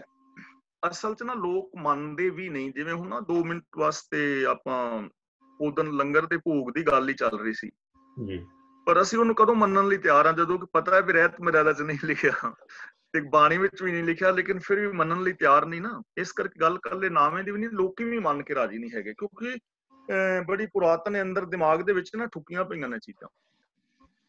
ਇਹ ਕਈ ਸਾਰੀਆਂ ਜੀ ਕੁਝ ਆਰਡਰ ਕਰ ਸਕਦੇ ਹੋ, ਜਿੱਦਾਂ ਤੁਸੀਂ ਕਹਿੰਦੇ ਡਾਇਰੈਕਟਰ ਆ ਉਹ? ਹਾਂਜੀ, ਜਥੇਦਾਰ ਜਿਹੜੇ ਆ ਉਹ ਕੋਈ ਐਜ਼ ਏ ਡਾਇਰੈਕਟਰ, ਜਿੱਦਾਂ ਤੁਸੀਂ ਕਹਿੰਦੇ ਆ ਵੀ ਉਹ ਕੁਝ ਜਾਨੀ ਆਪਣੀ ਪਾਵਰ ਦੇ ਹਿਸਾਬ ਨਾਲ ਕਹਿ ਸਕਦੇ ਵੀ ਏਦਾਂ ਨਹੀਂ ਕਰਨਾ, ਏਦਾਂ ਕਰਨਾ? ਨਹੀਂ, ਕਹਿ ਤੇ ਉਹ ਸਕਦੇ ਨੇ ਪਰ ਕਹਿੰਦੇ ਨਹੀਂ। ਉਹ ਫਿਰ ਉਹਨਾਂ ਦੀ ਅਗਲੀ ਜਿਹੜੀ ਫਿਰ ਗੱਲ ਆਉਂਦੀ ਵੀ ਉਹ ਡਿਊਟੀ ਕੱਟੀ ਜਾਏਗੀ, ਤਨਖਾਹ ਜਾਏਗੀ ਤੇ ਸਰਵਿਸ ਸਾਰਾ ਸਾਰੇ ਆਪਣੀ ਆਪਣੀ ਜਗ੍ਹਾ ਮਜਬੂਰ ਹੈ ਜੀ। ਹਾਂਜੀ ਹਾਂਜੀ, ਠੀਕ ਹੈ ਜੀ। ਇਸ ਕਰਕੇ ਉਹ ਜਿਹੜੀਆਂ ਗੱਲਾਂ ਅਸੀਂ ਚਾਹੁੰਦੇ ਆ ਉਦਾਂ ਕਈ ਵਾਰੀ ਨਹੀਂ ਹੁੰਦੀਆਂ। ਤੇ ਥੈਂਕ ਯੂ ਜੀ ਅਵਤਾਰ ਸਿੰਘ ਜੀ, ਤੁਹਾਡਾ ਵੀ ਬਹੁਤ ਥੈਂਕ ਯੂ। ਤੇ ਸਾਡੇ ਨਾਲ ਕੁਲਦੀਪ ਕੌਰ ਹੈ ਜੀ, ਤੇ ਫਿਰ ਮੇਰੀ ਘਰ ਵਾਲੀ ਵੀ ਹੋਊਗੀ। ਕੁਲਦੀਪ ਤੁਸੀਂ ਆ ਕਰੋ। ਗਿਆਨੀ ਜੀ। ਹਾਂਜੀ ਭੈਣ। ਜਿਹੜਾ ਕੁਐਸਚਨ ਇੱਕ ਲੇਡੀ ਨੇ ਭੋਜਨ ਬਾਰੇ ਕਿਹਾ ਸੀਗਾ, ਹਾਂਜੀ, ਉਹੀ ਅੱਜ ਸਵੇਰੇ ਪੰਜਾਬ ਰੇਡੀਓ ਦੇ ਉੱਤੇ ਕੁਐਸਚਨ ਪੁੱਛਿਆ ਗਿਆ ਸੀ। ਉਹਨਾਂ ਨੇ ਕਿਹਾ ਸੀ ਕਿ ਭੋਜਨ ਕਿਉਂ ਨਹੀਂ ਲਾਉਣਾ, ਭੋਜਨ ਖਵਾਉਣਾ ਆ, ਗੁਰੂ ਨੂੰ ਦੇਣਾ ਲਾਉਣਾ ਹੈ, ਪਰ ਭੋਗ ਲਾਉਣਾ ਨਹੀਂ ਕਹਿਣਾ, ਪ੍ਰਵਾਨ ਹੋਣਾ ਕਹਿਣਾ ਆ। ਪ੍ਰਸ਼ਾਦ ਵਾਸਤੇ ਆ। ਕੁਲਦੀਪ ਕੌਰ ਭੈਣ, ਪਤਾ ਕੀ ਹੈ, ਮੈਂ ਇਹ ਕਹਿੰਦੀ ਕਿ ਲੋਕਾਂ ਨੂੰ ਕਿੰਨੀ ਫਿਰ ਦੁਬਿਧਾ ਵਿੱਚ ਹੈਗੇ ਆ ਕਿ ਕੋਈ ਕਹਿੰਦਾ ਲਵਾਉਣਾ, ਕੋਈ ਕਹਿੰਦਾ ਨਹੀਂ ਲਵਾਉਣਾ, ਤੇ ਉਹ ਭੈਣਾਂ ਵੀ ਕੀ ਕਰਨ ਫਿਰ? ਨਹੀਂ ਭੈਣਾਂ ਪਤਾ ਕੀ ਕਰਨ, ਅਸਲ ਦੇ ਵਿੱਚ ਨਾ ਗੱਲ ਇਹ ਨਹੀਂ ਕਿ ਪੰਜਾਬ ਰੇਡੀਓ ਤੇ ਕੀ ਕਿਹਾ ਜਾ ਰਿਹਾ ਹੈ, ਕੁਲਦੀਪ ਕੌਰ ਭੈਣ ਕੀ ਕਹਿ ਰਹੀ ਹੈ ਜਾਂ ਮੋਹਰ ਸਿੰਘ ਕੀ ਕਹਿ ਰਿਹਾ, ਇਹਦੇ ਨਾਲ ਕੋਈ ਫਰਕ ਨਹੀਂ ਪੈਂਦਾ। ਗੱਲ ਇਹ ਕਿ ਸੱਚ ਕੀ ਹੈ, ਗੁਰਬਾਣੀ ਕੀ ਕਹਿ ਰਹੀ ਹੈ। ਪਹਿਲੀ ਗੱਲ ਤਾਂ ਗੁਰਬਾਣੀ ਇਹਨਾਂ ਚੀਜ਼ਾਂ ਨੂੰ ਪ੍ਰਵਾਨ ਨਹੀਂ ਕਰਦੀ, ਤੁਹਾਨੂੰ ਵੀ ਪਤਾ ਹੈ। ਆਈ ਨੋ ਗੱਲ ਹੈ ਵੀ ਜਿਹੜੇ ਰਹਿਤ ਮਰਿਆਦਾ ਨੂੰ ਅਸੀਂ ਅਕਾਲ ਤਖਤ ਦੀ ਰਹਿਤ ਮਰਿਆਦਾ ਦੀ ਗੱਲ ਕਰਨਾ ਵੀ ਉਹਦੇ ਵਿੱਚ ਕੀ ਲਿਖਿਆ ਹੈ। ਪਰ ਗਿਆਨੀ ਜੀ ਕਿੰਨੀਆਂ ਰਹਿਤ ਮਰਿਆਦਾ ਸੁਣੋ ਗੱਲ ਜੀ ਕੁਲਦੀਪ ਕੌਰ ਜੀ, ਸੁਣ ਲਓ। ਉਸ ਰਹਿਤ ਮਰਿਆਦਾ ਦੇ ਵਿੱਚ ਵੀ ਨਹੀਂ ਲਿਖਿਆ। ਤਾਂ ਹੁਣ ਸੱਚ ਤਾਂ ਇਹ ਵੇ ਕਿ ਅਕਾਲ ਤਖਤ ਦੀ ਰਹਿਤ ਮਰਿਆਦਾ ਵਿੱਚ ਵੀ ਨਹੀਂ ਲਿਖਿਆ, ਸਿਰਫ ਕੜਾਹ ਪ੍ਰਸ਼ਾਦ ਦੀ ਦੇਗ ਵਾਸਤੇ ਲਿਖਿਆ, ਦਰ ਪ੍ਰਵਾਨ ਹੋਵੇ, ਲੰਗਰ ਵਾਸਤੇ ਨਹੀਂ ਲਿਖਿਆ। ਨਾ ਗੁਰੂ ਗ੍ਰੰਥ ਸਾਹਿਬ ਦੇ ਵਿੱਚ ਇਹੋ ਜਿਹੀ ਕੋਈ ਗੱਲ ਆ ਰਹੀ ਹੈ। ਹੁਣ ਅਸੀਂ ਇਹਨਾਂ ਦੋਵਾਂ ਦੀ ਗੱਲ ਨਹੀਂ ਮੰਨ ਰਹੇ ਤੇ ਅਸੀਂ ਫਿਰ ਆਪਣੀ ਗੱਲ ਕਰ ਰਹੇ ਹਾਂ, ਤਾਂ ਇਸ ਕਰਕੇ ਅਸੀਂ ਉਲਝੇ ਹਾਂ। ਇਸ ਲਈ ਸਾਡਾ ਨਾ ਕੋਈ ਡਾਇਰੈਕਸ਼ਨ ਹੋਣੀ ਚਾਹੀਦੀ ਹੈ ਜਾਂ ਸਾਡਾ ਕੋਈ ਗੋਲ ਹੋਣਾ ਚਾਹੀਦਾ ਵੀ ਅਸੀਂ ਮੰਨਣਾ ਕਿਹਨੂੰ ਹੈ। ਇਸ ਕਰਕੇ ਉਲਝਣਬਾਜ਼ੀ ਹੈਗੀ ਹੈ ਕਿ ਅਸੀਂ ਨਾ ਤੇ ਅਕਾਲ ਤਖਤ ਦੀ ਮਰਿਆਦਾ ਨੂੰ ਫੋਲੋ ਕਰ ਰਹੇ ਹਾਂ, ਨਾ ਗੁਰੂ ਗ੍ਰੰਥ ਸਾਹਿਬ ਨੂੰ। ਅਸੀਂ ਇਸ ਕਰਕੇ ਚੱਕਰ ਵਿੱਚ ਪੈ ਜਾਂਦੇ ਹਾਂ। ਹੁਣ ਮੈਂ ਇੰਨੀ ਦ੍ਰਿੜਤਾ ਦੇ ਨਾਲ ਤਾਂ ਕਹਿ ਰਿਹਾ ਵਾਂ ਕਿਉਂਕਿ ਮੈਂ ਉਹ ਰਹਿਤ ਮਰਿਆਦਾ ਵਿੱਚ ਪੜ੍ਹਿਆ ਹੈ ਤੇ ਗੁਰੂ ਗ੍ਰੰਥ ਸਾਹਿਬ ਨੂੰ ਕੋਈ ਸਾਰਾ ਹੀ ਪੜ੍ਹਿਆ। ਇਸ ਕਰਕੇ ਨਾ ਥੋੜੀ ਜਿਹੀ ਦ੍ਰਿੜਤਾ ਦੀ ਲੋੜ ਹੈ, ਗੱਲ ਕੁਛ ਵੀ ਨਹੀਂ ਹੈ। ਆਪ ਪੜ੍ਹਨ ਦੀ ਲੋੜ ਹੈ। ਦੇਖੋ ਤੁਸੀਂ ਆਪਣਾ ਸ਼੍ਰੋਮਣੀ ਕਮੇਟੀ ਦੀ ਵੈਬਸਾਈਟ ਹੈਗੀ, ਉੱਤੇ ਤੋਂ ਰਹਿਤ ਮਰਿਆਦਾ ਸਾਰੇ ਵੀਰ ਭੈਣਾਂ ਡਾਊਨਲੋਡ ਕਰ ਲਓ ਤੇ ਮੇਰੇ ਖਿਆਲ ਸਾਰੀ ਰਹਿਤ ਮਰਿਆਦਾ ਨੂੰ ਪੜ੍ਹਨ ਚ ਅੱਧਾ ਘੰਟਾ ਲੱਗਣਾ, ਜ਼ਿਆਦਾ ਨਹੀਂ ਲੱਗਣਾ। ਤੇ ਜੇ ਤੁਸੀਂ ਅੱਧਾ ਘੰਟਾ ਵੀ ਨਹੀਂ ਲਾਉਂਦੇ ਤੇ ਫਿਰ ਤੁਸੀਂ ਉਲਝੇ ਹੀ ਰਹੋਗੇ। ਫਿਰ ਤੁਸੀਂ ਕਹਿਣਾ ਮੋਹਰ ਸਿੰਘ ਇਹ ਕਹਿੰਦਾ ਸੀ ਤੇ ਤਰਲੋਚਨ ਸਿੰਘ ਵੀਰ ਜੀ ਇਹ ਕਹਿੰਦੇ ਸਨ, ਬਡਵਾਲ ਜੀ ਇਹ ਕਹਿੰਦੇ ਸਨ, ਕੁਲਦੀਪ ਕੌਰ ਭੈਣ ਨੇ ਕਹਿੰਦੀ ਸੀ, ਫਿਰ ਉਲਝੇ ਰਹੋ। ਇਸ ਲਈ ਡਾਊਨਲੋਡ ਕਰਕੇ ਤਾਂ ਅੱਧਾ ਘੰਟਾ ਲਾ ਕੇ ਪੜ੍ਹ ਲਓ। ਗਿਆਨੀ ਜੀ ਹਾਂਜੀ, ਮੇਰੇ ਕਹਿਣ ਦਾ ਮਤਲਬ ਸੀ, ਮੈਂ ਤਾਂ ਪੜ੍ਹੀ ਵੀ ਹੋਈ ਆ 2-3 ਵਾਰੀ। ਹਾਂਜੀ ਮੈਨੂੰ ਪਤਾ। ਇਸ ਚੀਜ਼ 'ਚ ਯਕੀਨ ਵੀ ਨਹੀਂ ਕਰਦੀ। ਮੇਰੇ ਕਹਿਣ ਦਾ ਮਤਲਬ ਸੀ ਕਿ ਜਿਹੜਾ ਸਵੇਰੇ ਪ੍ਰੋਗਰਾਮ ਆਉਂਦਾ ਹੁਣ, ਜਿੱਦਾਂ ਤੁਸੀਂ ਪਹਿਲਾਂ ਵੀ ਕਈ ਵਾਰੀ ਕਿਹਾ ਕਿ ਔਰਤ ਉੱਥੇ ਵੀ ਜਾ ਕੇ ਪੁੱਛ ਰਹੀ ਹੈ ਕਿ ਵੀ ਭੋਜਨ ਕਿਉਂ ਨਹੀਂ ਪ੍ਰਵਾਨ ਕਰਨਾ। ਉਹ ਕਹਿੰਦਾ ਕਰਨਾ ਆ, ਕਰਨਾ ਕਿਉਂ ਨਹੀਂ ਹੈ। ਇਸ ਕਰਕੇ ਲੋਕ ਜਿਹੜੇ ਪੜ੍ਹੇ ਲਿਖੇ ਨਹੀਂ ਹੈ ਜਾਂ ਪੜ੍ਹ ਨਹੀਂ ਸਕਦੇ, ਉਹ ਇਸ ਤਰ੍ਹਾਂ ਖੁੱਲ੍ਹੇ ਪਏ ਨੇ। ਪਹਿਲਾਂ ਵੀ ਆਪਾਂ ਕਈ ਵਾਰੀ ਕਿਹਾ, ਗੱਲ ਕੀਤੀ ਇਹਦੇ ਬਾਰੇ, ਠੀਕ ਹੈ। ਪਰ ਮੇਰੇ ਕਹਿਣ ਦਾ ਮਤਲਬ ਇਹੀ ਸੀ ਕਿ ਵੀ ਹੁਣ ਬਾਰ-ਬਾਰ ਵੀ ਹਾਲੇ ਤੱਕ ਵੀ ਅਸੀਂ ਲੋਕ ਨਹੀਂ ਸਮਝਣ ਦੀ ਕੋਸ਼ਿਸ਼ ਕਰਦੇ। ਅਸਲ ਦੇ ਵਿੱਚ ਭੈਣ ਜੀ ਗੱਲ ਉਹ ਹੋਈ ਹੈ ਨਾ ਵੀ ਜਿਹੜਾ ਰੇਡੀਓ, ਹੁਣ ਤੁਸੀਂ ਘਰ ਖੋਲ ਲਓ, ਅੱਜ ਕੱਲ ਤਾਂ ਰੇਡੀਓ ਤੁਸੀਂ ਇੱਕ ਲਿਆਉਣਾ ਛੋਟਾ ਜਿਹਾ ਉੱਪਰ ਜਾ ਤੇ ਆਪਣਾ ਰੇਡੀਓ ਸ਼ੁਰੂ ਕਰ ਲਓ। ਹੁਣ ਗੱਲ ਉਹ ਹੋਈ ਹੈ ਨਾ ਵੀ ਰੇਡੀਓ ਤੇ ਬੋਲ ਕੌਣ ਰਿਹਾ, ਵੀ ਉਹਦੀ ਪਹੁੰਚ ਕੀ ਹੈ ਜਾਂ ਉਹਦੇ ਕੋਲ ਜਿਹੜੀ ਸੋਰਸ ਆਫ ਇਨਫੋਰਮੇਸ਼ਨ ਕੀ ਹੈ। ਪ੍ਰੋਬਲਮ ਇੱਥੇ ਹੈ ਯਾਨੀ ਜੀ ਬਾਣੀ ਦੀ ਤਾਂ ਬਹੁਤ ਸੋਚ ਹੈ, ਬਾਣੀ ਦੀ ਤਾਂ ਬਹੁਤ ਉਹਨੂੰ ਸੋਚ ਹੈ। ਇਸ ਕਰਕੇ ਮੈਂ ਕਿਹਾ ਕੋਈ ਹੋਰ ਕਹਿੰਦਾ ਤਾਂ ਮੈਂ ਕਿਸੇ ਦੀ ਗੱਲ ਨਹੀਂ ਸੀ ਕਰਨੀ। ਉਸ ਦੀ ਮੈਂ ਗੱਲ ਕਰਦੀ, ਉਹਨੂੰ ਬਾਣੀ ਦੀ ਬਹੁਤ ਸਮਝ ਹੈ, ਬਾਣੀ ਦੇ ਬਾਰੇ ਸਵੇਰੇ ਦੱਸਦੇ ਵੀ ਬਹੁਤ ਨੇ।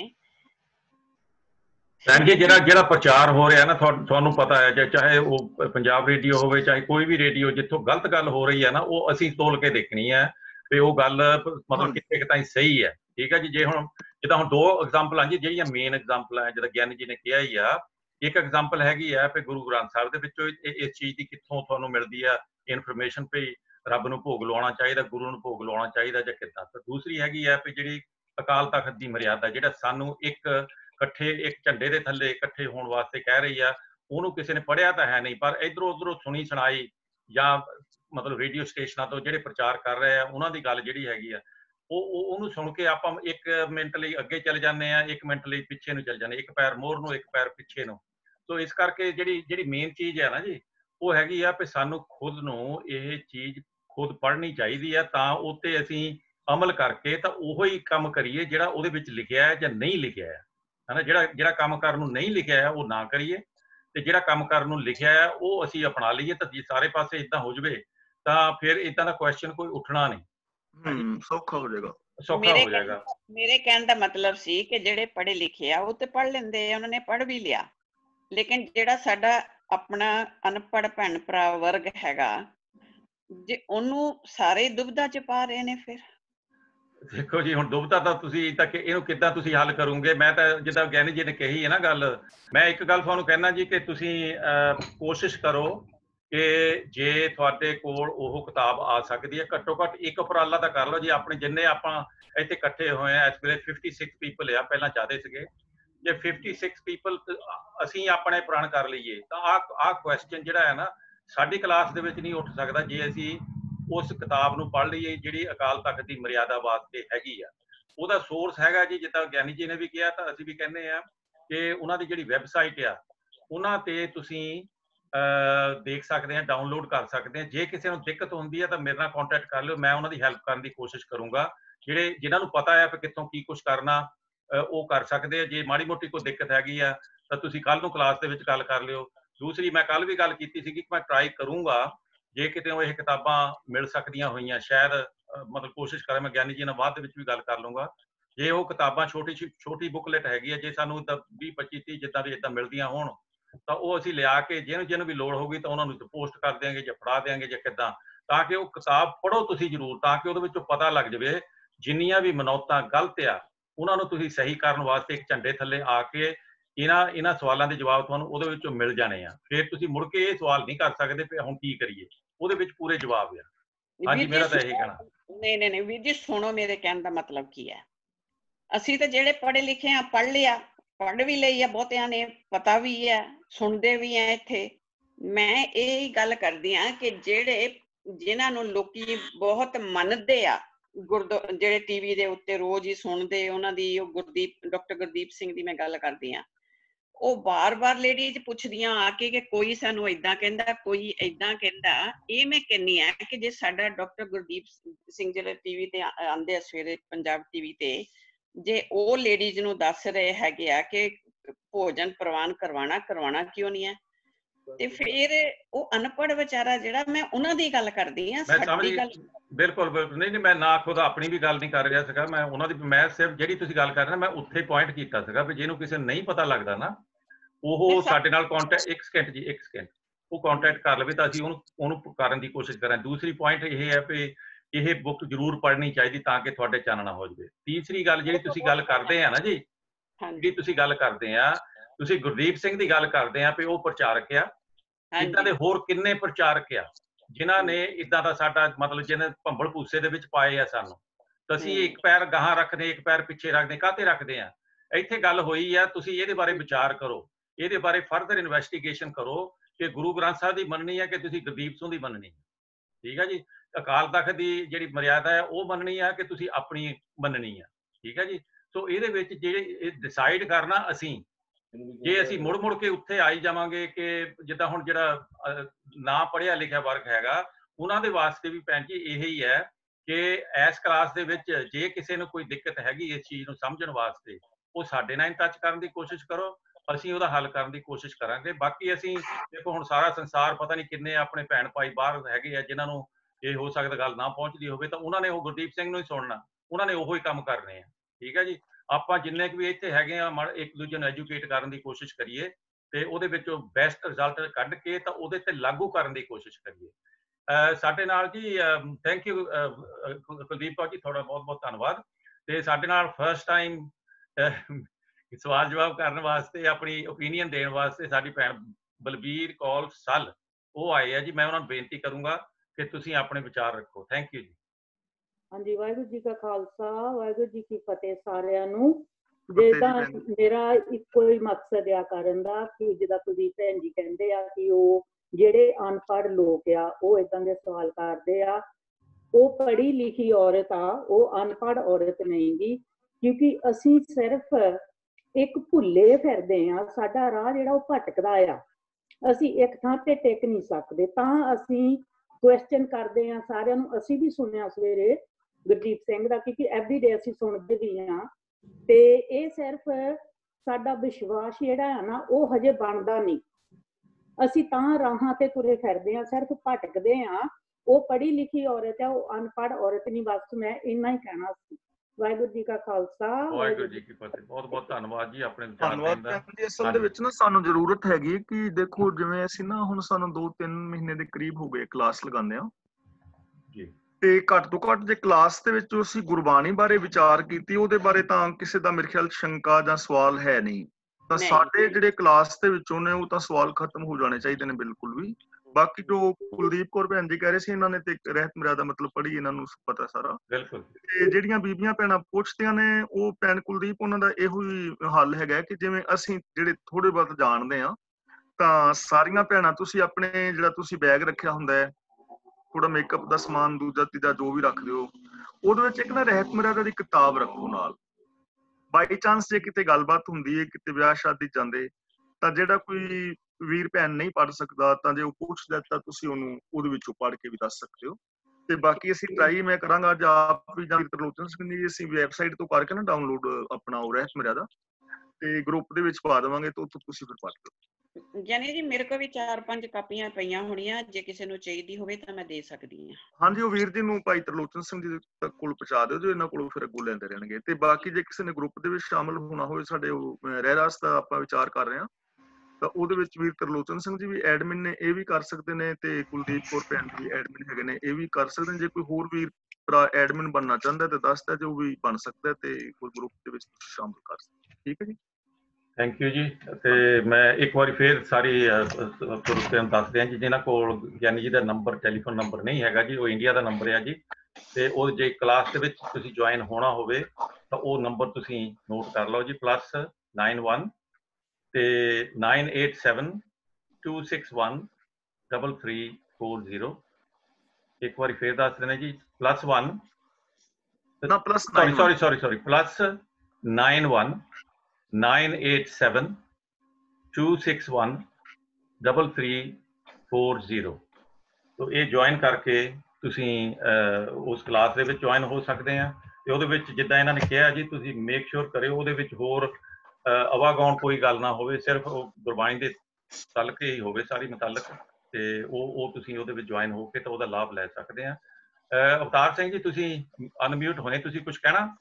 ਜੀ ਮੈਂ ਕਹਿਣ ਲੱਗਾ ਸੀ, ਜਿਹੜੇ ਗੁਰਦੀਪ ਸਿੰਘ ਆ ਉਹ ਤੁਸੀਂ ਕਈ ਵਾਰ ਦੇਖਿਆ ਹੋਣਾ, ਉਹ ਇੰਟਰਵਿਊ ਕਰਦਾ ਹੁੰਦਾ, ਅੱਧਾ ਟਾਈਮ ਉਹ ਖਾ ਜਾਂਦਾ।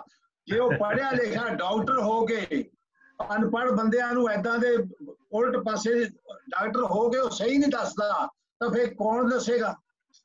ਇਹ ਦੁਕਾਨ ਤੇ ਹੈ ਜੀ, ਇਹ ਦੁਕਾਨ ਤੇ ਹੈ, ਸਹੀ ਗੱਲ ਹੈ। ਇਹੀ ਦੁਕਾਨ ਤੇ ਉਹਦੇ ਵਾਸਤੇ ਵੀਰ ਅਵਤਾਰ ਸਿੰਘ ਜੀ ਸਾਨੂੰ ਆਪ ਦ੍ਰਿੜਤਾ ਹੋਣੀ ਚਾਹੀਦੀ ਹੈ। ਜਿਵੇਂ ਭੈਣ ਬਲਵੀਰ ਕੌਰ ਕਹਿ ਰਹੇ ਸਨ ਨਾ, ਜਿਹੜੀ ਗੱਲ ਦਾ ਤੁਹਾਨੂੰ ਪਤਾ ਹੈ ਨਾ ਕਿ ਇਹ ਸੱਚ ਹੈ, ਗੁਰਬਾਣੀ ਸਾਨੂੰ ਇਹ ਕਹਿ ਰਹੀ ਹੈ, ਤਾਂ ਸਾਨੂੰ ਉਹਦੇ ਤੇ ਇੰਨੀ ਦ੍ਰਿੜਤਾ ਹੋਣੀ ਚਾਹੀਦੀ ਹੈ ਵੀ ਭਾਵੇਂ ਮੋਹਰ ਸਿੰਘ ਕਵੇ ਜਾਂ ਕੋਈ ਹੋਰ ਕਵੇ, ਸਾਨੂੰ ਉਸ ਗੱਲ ਨੂੰ ਨਕਾਰ ਦੇਣਾ, ਸੀ ਗੁਰੂ ਦੀ ਗੱਲ ਮੰਨਣੀ ਹੈ। ਦ੍ਰਿੜਤਾ ਆ ਜਾਏ ਫਿਰ ਸਹੀ ਗੱਲ ਹੈ, ਕਿਉਂਕਿ ਭਾਵੇਂ ਉਹ ਡਾਕਟਰ ਆ, ਜੇ ਉਹ ਗਲਤ ਦੱਸ ਰਿਹਾ, ਅਨਪੜ੍ਹਾਂ ਨੂੰ ਗਲਤ ਦੱਸ ਰਿਹਾ। ਹਾਂਜੀ ਹਾਂਜੀ, ਬਸ ਉਹ ਠੀਕ ਹੈ ਜੀ।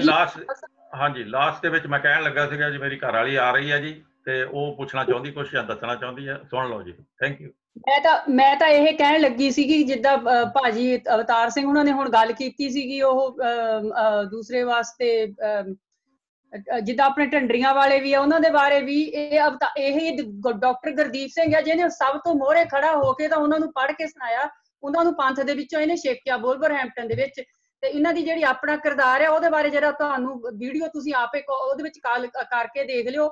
ਮੈਨੂੰ ਤਾਂ ਸਮਝ ਨਹੀਂ ਆਉਂਦੀ ਤੁਸੀਂ ਇਹੋ ਜਿਹੇ ਬੰਦਿਆਂ ਨੂੰ ਸੁਣ ਕਿੱਦਾਂ ਸਕਦੇ ਆ। ਮੈਂ ਤਾਂ ਉਹਦੀਆਂ ਇੰਨੀਆਂ ਇੰਟਰਵਿਊ ਸੁਣੀਆਂ ਤੇ ਕਿਸੇ ਬੰਦੇ ਨੂੰ ਉਹ ਗੱਲੇ ਨਹੀਂ ਕਰਨ ਦਿੰਦਾ।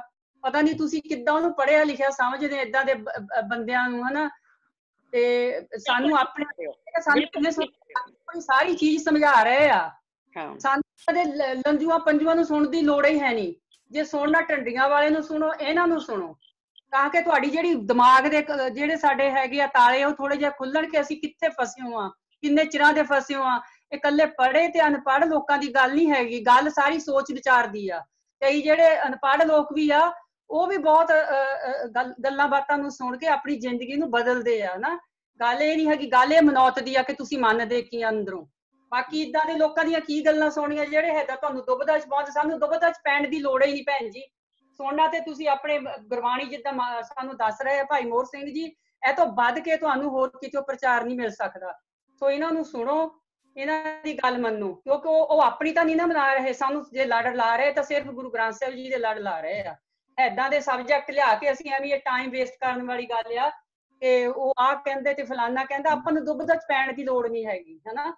ਇੰਨੀ ਗੱਲ ਮੈਂ ਤੁਹਾਨੂੰ ਸਿਰਫ ਕਹਿਣੀ ਸੀਗੀ। ਦਵਿੰਦਰ, ਮੈਂ ਦੁਬਦਾ ਚ ਨਹੀਂ ਹੈਗੀ। ਮੇਰੇ ਕਹਿਣ ਜਿਹਨਾਂ ਦੀ ਗੱਲ ਵੀ ਕਰਦੇ ਆ ਉਹਨਾਂ ਦਾ ਫਾਇਦਾ ਨਹੀਂ ਹੈਗਾ। ਜਿਹੜੇ ਲੋਕ ਦੁਬਦਾ ਦੇ ਵਿੱਚ ਹੈਗੇ ਆ, ਜੇ ਉਹਨਾਂ ਨੇ ਭਾਈ ਮੋਹਰ ਸਿੰਘ ਜੀ ਨੂੰ ਵੀ ਸੁਣ ਲਿਆ, ਉਹਨਾਂ ਨੇ ਇਹਦੇ ਵਿੱਚੋਂ ਨਹੀਂ ਨਿਕਲਣਾ। ਠੀਕ ਹੈ ਜੀ। ਉਹ ਸਿਰਫ ਉਹੀ ਆਪਣੇ ਆਪ ਨੂੰ ਕੱਢ ਸਕਦੇ ਆ। ਅਸੀਂ ਉਹਨਾਂ ਨੂੰ ਜਾਂ ਭਾਈ ਮੋਹਰ ਸਿੰਘ ਜੀ ਜਾਂ ਹੋਰ ਵੀ ਜਿਹੜੇ ਕੋਈ ਇਸ ਜਿਹੀ ਵਿਚਾਰਧਾਰਾ ਦੇ ਨਾਲ ਸੰਬੰਧਿਤ ਹੈਗੇ, ਉਹ ਸਿਰਫ ਸਾਨੂੰ ਦੱਸ ਸਕਦੇ ਆ। ਠੀਕ ਆ, ਸੁਣਨਾ ਸਾਡਾ ਫਰਜ਼ ਆ, ਪਰ ਉਹਦੇ ਵਿੱਚੋਂ ਨਿਕਲਣਾ ਸਾਡਾ ਫਰਜ਼ ਆ, ਨਾ ਕਿ ਅਸੀਂ ਸਾਰੀ ਦੁਨੀਆ ਦਾ ਤਾਂ ਹੁਣ ਅਸੀਂ ਭੈਣ ਜੀ ਠੇਕਾ ਨਹੀਂ ਲੈ ਸਕਦੇ ਕਿ ਅਨਪੜ੍ਹ ਲੋਕ ਏਦਾਂ ਆ ਤੇ ਅਨਪੜ੍ਹ ਲੋਕਾਂ ਨੂੰ ਅਸੀਂ ਕਿੱਦਾਂ ਸਿਖਾ ਸਕਦੇ ਹਾਂ। ਹੁਣ ਤੁਸੀਂ ਸੰਗਤ ਟੀਵੀ ਦੇ ਉੱਤੇ ਸੂਰਜ ਪ੍ਰਕਾਸ਼ ਦੀ ਕਥਾ ਆਉਂਦੀ ਆ, ਉਹ ਵੀ ਤਾਂ ਲੇਡੀਜ਼ ਸੁਣਦੀਆਂ ਹੀ ਆ, ਲੇਡੀਜ਼ ਸੁਣਦੀਆਂ ਹੀ ਆ। ਤੇ ਕਾਲਾਂ ਨੂੰ ਕਹਿੰਦੇ ਕਥਾ ਬਹੁਤ ਸੋਹਣੀ ਹੁੰਦੀ ਆ। ਉਹ ਸੂਰਜ ਪ੍ਰਕਾਸ਼ ਇਹੋ ਜਿਹਾ ਗ੍ਰੰਥ ਹੈ ਜਿਹਨੂੰ ਅੱਗ ਲਾਉਣ ਦੀ ਲੋੜ ਆ, ਠੀਕ ਹੈ ਜੀ, ਜਿਹਦੇ ਵਿੱਚ ਸਾਨੂੰ ਗੁਰੂਆਂ ਨੂੰ ਨਿਸ਼ਚਈ ਦੱਸਿਆ ਗਿਆ ਆ, ਗੁਰੂਆਂ ਨੂੰ ਕਾਮੀ ਦੱਸਿਆ ਗਿਆ ਆ, ਸਾਡੇ ਗੁਰੂਆਂ ਨੂੰ ਸਰਾਪ ਦਿੱਤੇ ਗਏ ਆ, ਬੱਚਿਆਂ ਨੂੰ ਸਰਾਪ ਦਿੱਤੇ ਗਏ ਆ, ਅੰਮ੍ਰਿਤ ਸਾਡਾ ਉਹਦੇ ਵਿੱਚੋਂ ਆਏ ਆ। ਤੇ ਫਿਰ ਉਹ ਵੀ ਲੋਕੀ ਹੈਗੇ ਜਿਹੜੇ ਉਹਨੂੰ ਸੁਣਦੇ ਆ ਸੰਗਤ ਟੀਵੀ ਦੇ ਉੱਤੇ, ਸ਼ਾਮ ਨੂੰ ਤੇ ਸਵੇਰ ਨੂੰ 2 ਟਾਈਮ ਤੇ ਆਉਂਦਾ। ਉਹ ਟੀਵੀ ਵਾਲਿਆਂ ਨੇ ਵੀ ਠੇਕਾ ਲਿਆ ਉਹਨਾਂ ਦਾ ਜੀ ਪੂਰਾ, ਉਹਨਾਂ ਨੂੰ ਦਿੱਤਾ ਹੋਇਆ ਕੰਟਰੈਕਟ ਕਿ ਤੁਸੀਂ ਇਹਦੀ ਕਥਾ ਕਰਨੀ ਆ। ਸੋ ਉਹ ਵੀ ਲੋਕ ਸੁਣਦੇ ਆ। ਸੋ ਅਸੀਂ ਲੋਕਾਂ ਨੂੰ ਨਹੀਂ ਸੁਧਾਰ ਸਕਦੇ ਹੈਗੇ, ਅਸੀਂ ਆਪਣੇ ਆਪ ਨੂੰ ਸੁਧਾਰ ਸਕਦੇ। ਮੇਰਾ ਮਤਲਬ ਸਿਰਫ ਇਹੀ ਆ ਜੀ। ਥੈਂਕ ਯੂ ਜੀ। ਮੁੱਖ ਦੀ ਗੱਲ ਇਹੀ ਹੈ ਜੀ ਵੀ ਅਸੀਂ ਆਪਣੇ ਆਪ ਨੂੰ ਸੁਧਾਰ ਸਕਦੇ ਹਾਂ, ਅਸੀਂ ਆਪਣੇ ਆਪ ਨੂੰ ਸੁਧਾਰਨਾ ਆ। ਤੇ ਇਸ ਕਲਾਸ ਦੇ ਵਿੱਚ ਆ ਕੇ ਆਪਾਂ ਜਿੰਨੀਆਂ ਵੀ ਗੱਲਾਂ ਕਰਦੇ ਹਾਂ ਤੇ ਜਿੱਦਾਂ ਸਾਨੂੰ ਸਿੱਖਿਆ ਮਿਲ ਰਹੀ ਹੈ ਗਿਆਨੀ ਜੀ ਦੇ ਕੋਲੋਂ ਵੀ, ਤੇ ਉਹਦੇ ਵਿੱਚ ਮੇਕ ਸ਼ੋਰ ਕਰਨਾ ਸੀ ਕਿ ਅਸੀਂ ਉਹਨਾਂ ਚੀਜ਼ਾਂ ਨੂੰ ਮੰਨ ਕੇ ਆਪਣੇ ਦਿਮਾਗ ਨਾਲ ਤੋਲ ਕੇ ਤਾਂ ਸਹੀ ਤਰੀਕੇ ਸਹੀ ਰਸਤੇ ਤੇ ਚੱਲੀਏ। ਜੇ ਕੋਈ ਸਵਾਲ ਜਵਾਬ ਹੁੰਦਾ ਤੁਸੀਂ ਆਪਸ ਵਿੱਚ ਹੀ ਇੱਥੇ ਬੈਠ ਕੇ ਕਰ ਸਕਦੇ। ਗਿਆਨੀ ਜੀ ਨੇ ਤਾਂ ਹਮੇਸ਼ਾ ਓਪਨ ਇਨਵੀਟੇਸ਼ਨ ਦਿੱਤਾ ਹੈ ਸਾਰਿਆਂ ਨੂੰ ਕਿ ਤੁਸੀਂ ਭਾਵੇਂ ਕਿੱਦਾਂ ਦੇ ਵੀ ਤੁਹਾਡੇ ਵਿਚਾਰ ਹੋਣਗੇ, ਕੋਈ ਨਹੀਂ ਤੁਸੀਂ ਕਰੋ, ਆਪਾਂ ਉਹਦੇ ਗੁਰਬਾਣੀ ਦੇ ਆਧਾਰ ਤੇ ਦੇਖ ਲਵਾਂਗੇ, ਅਕਾਲ ਤਖਤ ਦੀ ਮਰਿਆਦਾ ਦੇ ਮੁਤਾਬਕ ਦੇਖ ਲਵਾਂਗੇ, ਜਾਂ ਆਪਾਂ ਡਿਸਕਸ ਕਰ ਲਵਾਂਗੇ। ਤੁਸੀਂ ਵੀ ਠੀਕ ਹੋ ਸਕਦੇ ਆ, ਠੀਕ ਹੈ ਜੀ। ਹਾਂਜੀ ਗਿਆਨੀ ਜੀ, ਹੋਰ ਤੁਸੀਂ ਫਿਨਿਸ਼ ਆਫ ਕਰਨਾ ਤਾਂ ਫਿਰ, ਨਹੀਂ ਤਾਂ ਆਪਾਂ ਸਮਾਪਤੀ ਕਰੀਏ। ਹਾਂਜੀ ਵੀਰ ਜੀ, ਮੇਰੇ ਖਿਆਲ ਚ ਤਾਂ ਹੋਰ ਕੋਈ ਨਹੀਂ ਹੈ। ਬਾਕੀ ਧੰਨਵਾਦ ਦਵਿੰਦਰ ਕੌਰ ਭੈਣ ਜੀ ਆਪ ਜੀ ਦੇ ਵਿਚਾਰ ਦੇਣ ਲਈ, ਔਰ ਸਾਰੇ ਵੀਰਾਂ ਭੈਣਾਂ ਦਾ ਧੰਨਵਾਦ ਜਿਨ੍ਹਾਂ ਨੇ ਵਿਚਾਰ ਦਿੱਤੇ ਨੇ। ਤੇ ਬਾਕੀ ਜਿਹੜੀ ਸਾਡੀ ਆਪਣੀ ਕਲਾਸ ਸਾਡੇ ਹੈਗੇ, ਸਾਡਾ ਇੱਕ ਪਰਿਵਾਰ ਹੈ ਔਰ ਅਸੀਂ ਇੱਕ ਪਰਿਵਾਰ ਦੇ ਮੈਂਬਰ ਭੈਣਾਂ ਭਰਾਵਾਂ ਵਾਂ। ਤੇ ਤੁਸੀਂ ਮੇਰੇ ਨਾਲ ਜਿਹੜੀ ਵਿਚਾਰ ਕਰਦੇ ਹੋ ਤੇ ਤੁਹਾਡੇ ਜੇ ਵਿਚਾਰ ਡਿਫਰੈਂਟ ਨੇ ਤਾਂ ਉਹਦੇ ਵਿੱਚ ਕੋਈ ਪ੍ਰੋਬਲਮ ਨਹੀਂ ਹੈ। ਅਸੀਂ ਜਿੰਨਾ ਮਰਜ਼ੀ ਖੋਲ ਕੇ ਵਿਚਾਰ ਕਰ ਸਕਦੇ ਹਾਂ। ਤੁਸੀਂ ਮੇਰੇ ਨਾਲ ਬਹਿਸ ਸਕਦੇ ਹੋ। ਬਹਿਸਣ ਦਾ ਮਤਲਬ ਲੜਨਾ ਨਹੀਂ, ਆਪਾਂ ਪਿਆਰ ਦੇ ਨਾਲ, ਤੇ ਕੋਈ ਗੁੱਸਾ ਗਿਲਾ ਨਹੀਂ ਹੁੰਦਾ। ਇਸੇ ਟੋਨ ਦੇ ਵਿੱਚ ਤੁਹਾਡੇ ਜਵਾਬ ਦਿੱਤੇ ਜਾਣਗੇ ਔਰ ਅਸੀਂ ਸੱਚ ਨੂੰ ਅਪਣਾ ਕੇ ਆਪਣੀ ਜ਼ਿੰਦਗੀ ਨੂੰ ਸਫਲ ਕਰਨ ਦਾ ਯਤਨ ਕਰਾਂਗੇ। ਬਾਕੀ ਜੋ ਅਸੀਂ ਗੁਰਬਾਣੀ ਵਿੱਚ ਵਿਚਾਰਦੇ ਹਾਂ, ਜਿਸ ਵੀ ਆਨੰਦ ਸਾਹਿਬ ਦੀ ਪੌੜੀ ਹੈ ਜਿਹੜੀ ਬਾਣੀ, ਤੇ ਉਹਨੂੰ ਧਿਆਨ ਦੇ ਵਿੱਚ ਜ਼ਰੂਰ ਰੱਖਣਾ। ਜੇਕਰ ਅਸੀਂ ਉਹਨੂੰ ਬੇਸ ਬਣਾਵਾਂਗੇ ਫਿਰ ਸਾਡੇ ਸਵਾਲ ਰਹਿ ਹੀ ਨਹੀਂ ਜਾਣੇ। ਸਵਾਲ ਹੀ ਨੇ ਛੋਟੇ ਮੋਟੇ ਸਵਾਲ ਨੇ ਤਾਂ ਰਹਿ ਹੀ ਨਹੀਂ ਜਾਣੇ, ਬਿਲਕੁਲ ਖਤਮ ਹੋ ਜਾਣੇ। ਬਿਲਕੁਲ ਸਹੀ ਗੱਲ ਹੈ ਜੀ, ਧੰਨਵਾਦ ਜੀ। ਹਾਂਜੀ ਧੰਨਵਾਦ ਤੁਹਾਡਾ ਵੀ ਗਿਆਨੀ ਜੀ, ਤੇ ਸਾਰੀ ਸੰਗਤ ਦਾ ਧੰਨਵਾਦ ਜੋ ਵੀ ਸਵਾਲ ਜਵਾਬ ਤੁਸੀਂ ਅੱਜ ਕੀਤੇ ਆ। ਅਸੀਂ ਬੜੇ ਤੁਹਾਡਾ ਧੰਨਵਾਦ ਕਰਦੇ ਹਾਂ। ਤੇ ਆਪਾਂ ਹੁਣ ਛੁੱਟੀ ਲਈਏ ਜੀ। ਅੱਜ ਦੀ ਕਲਾਸ ਫਿਨਿਸ਼ ਹੁੰਦੀ ਹੈ ਤੇ ਕੱਲ ਨੂੰ ਆਪਾਂ 2 ਵਜੇ ਇਸੇ ਟਾਈਮ ਤੇ ਫਿਰ ਮੁੜ ਕੇ ਆਵਾਂਗੇ ਜੀ। ਇਸ ਕਰਕੇ ਹੁਣ ਛੁੱਟੀਆਂ ਲਈਏ ਤੇ ਬੁਲਾਓ ਫਤਿਹ। ਵਾਹਿਗੁਰੂ ਜੀ ਕਾ ਖਾਲਸਾ, ਵਾਹਿਗੁਰੂ।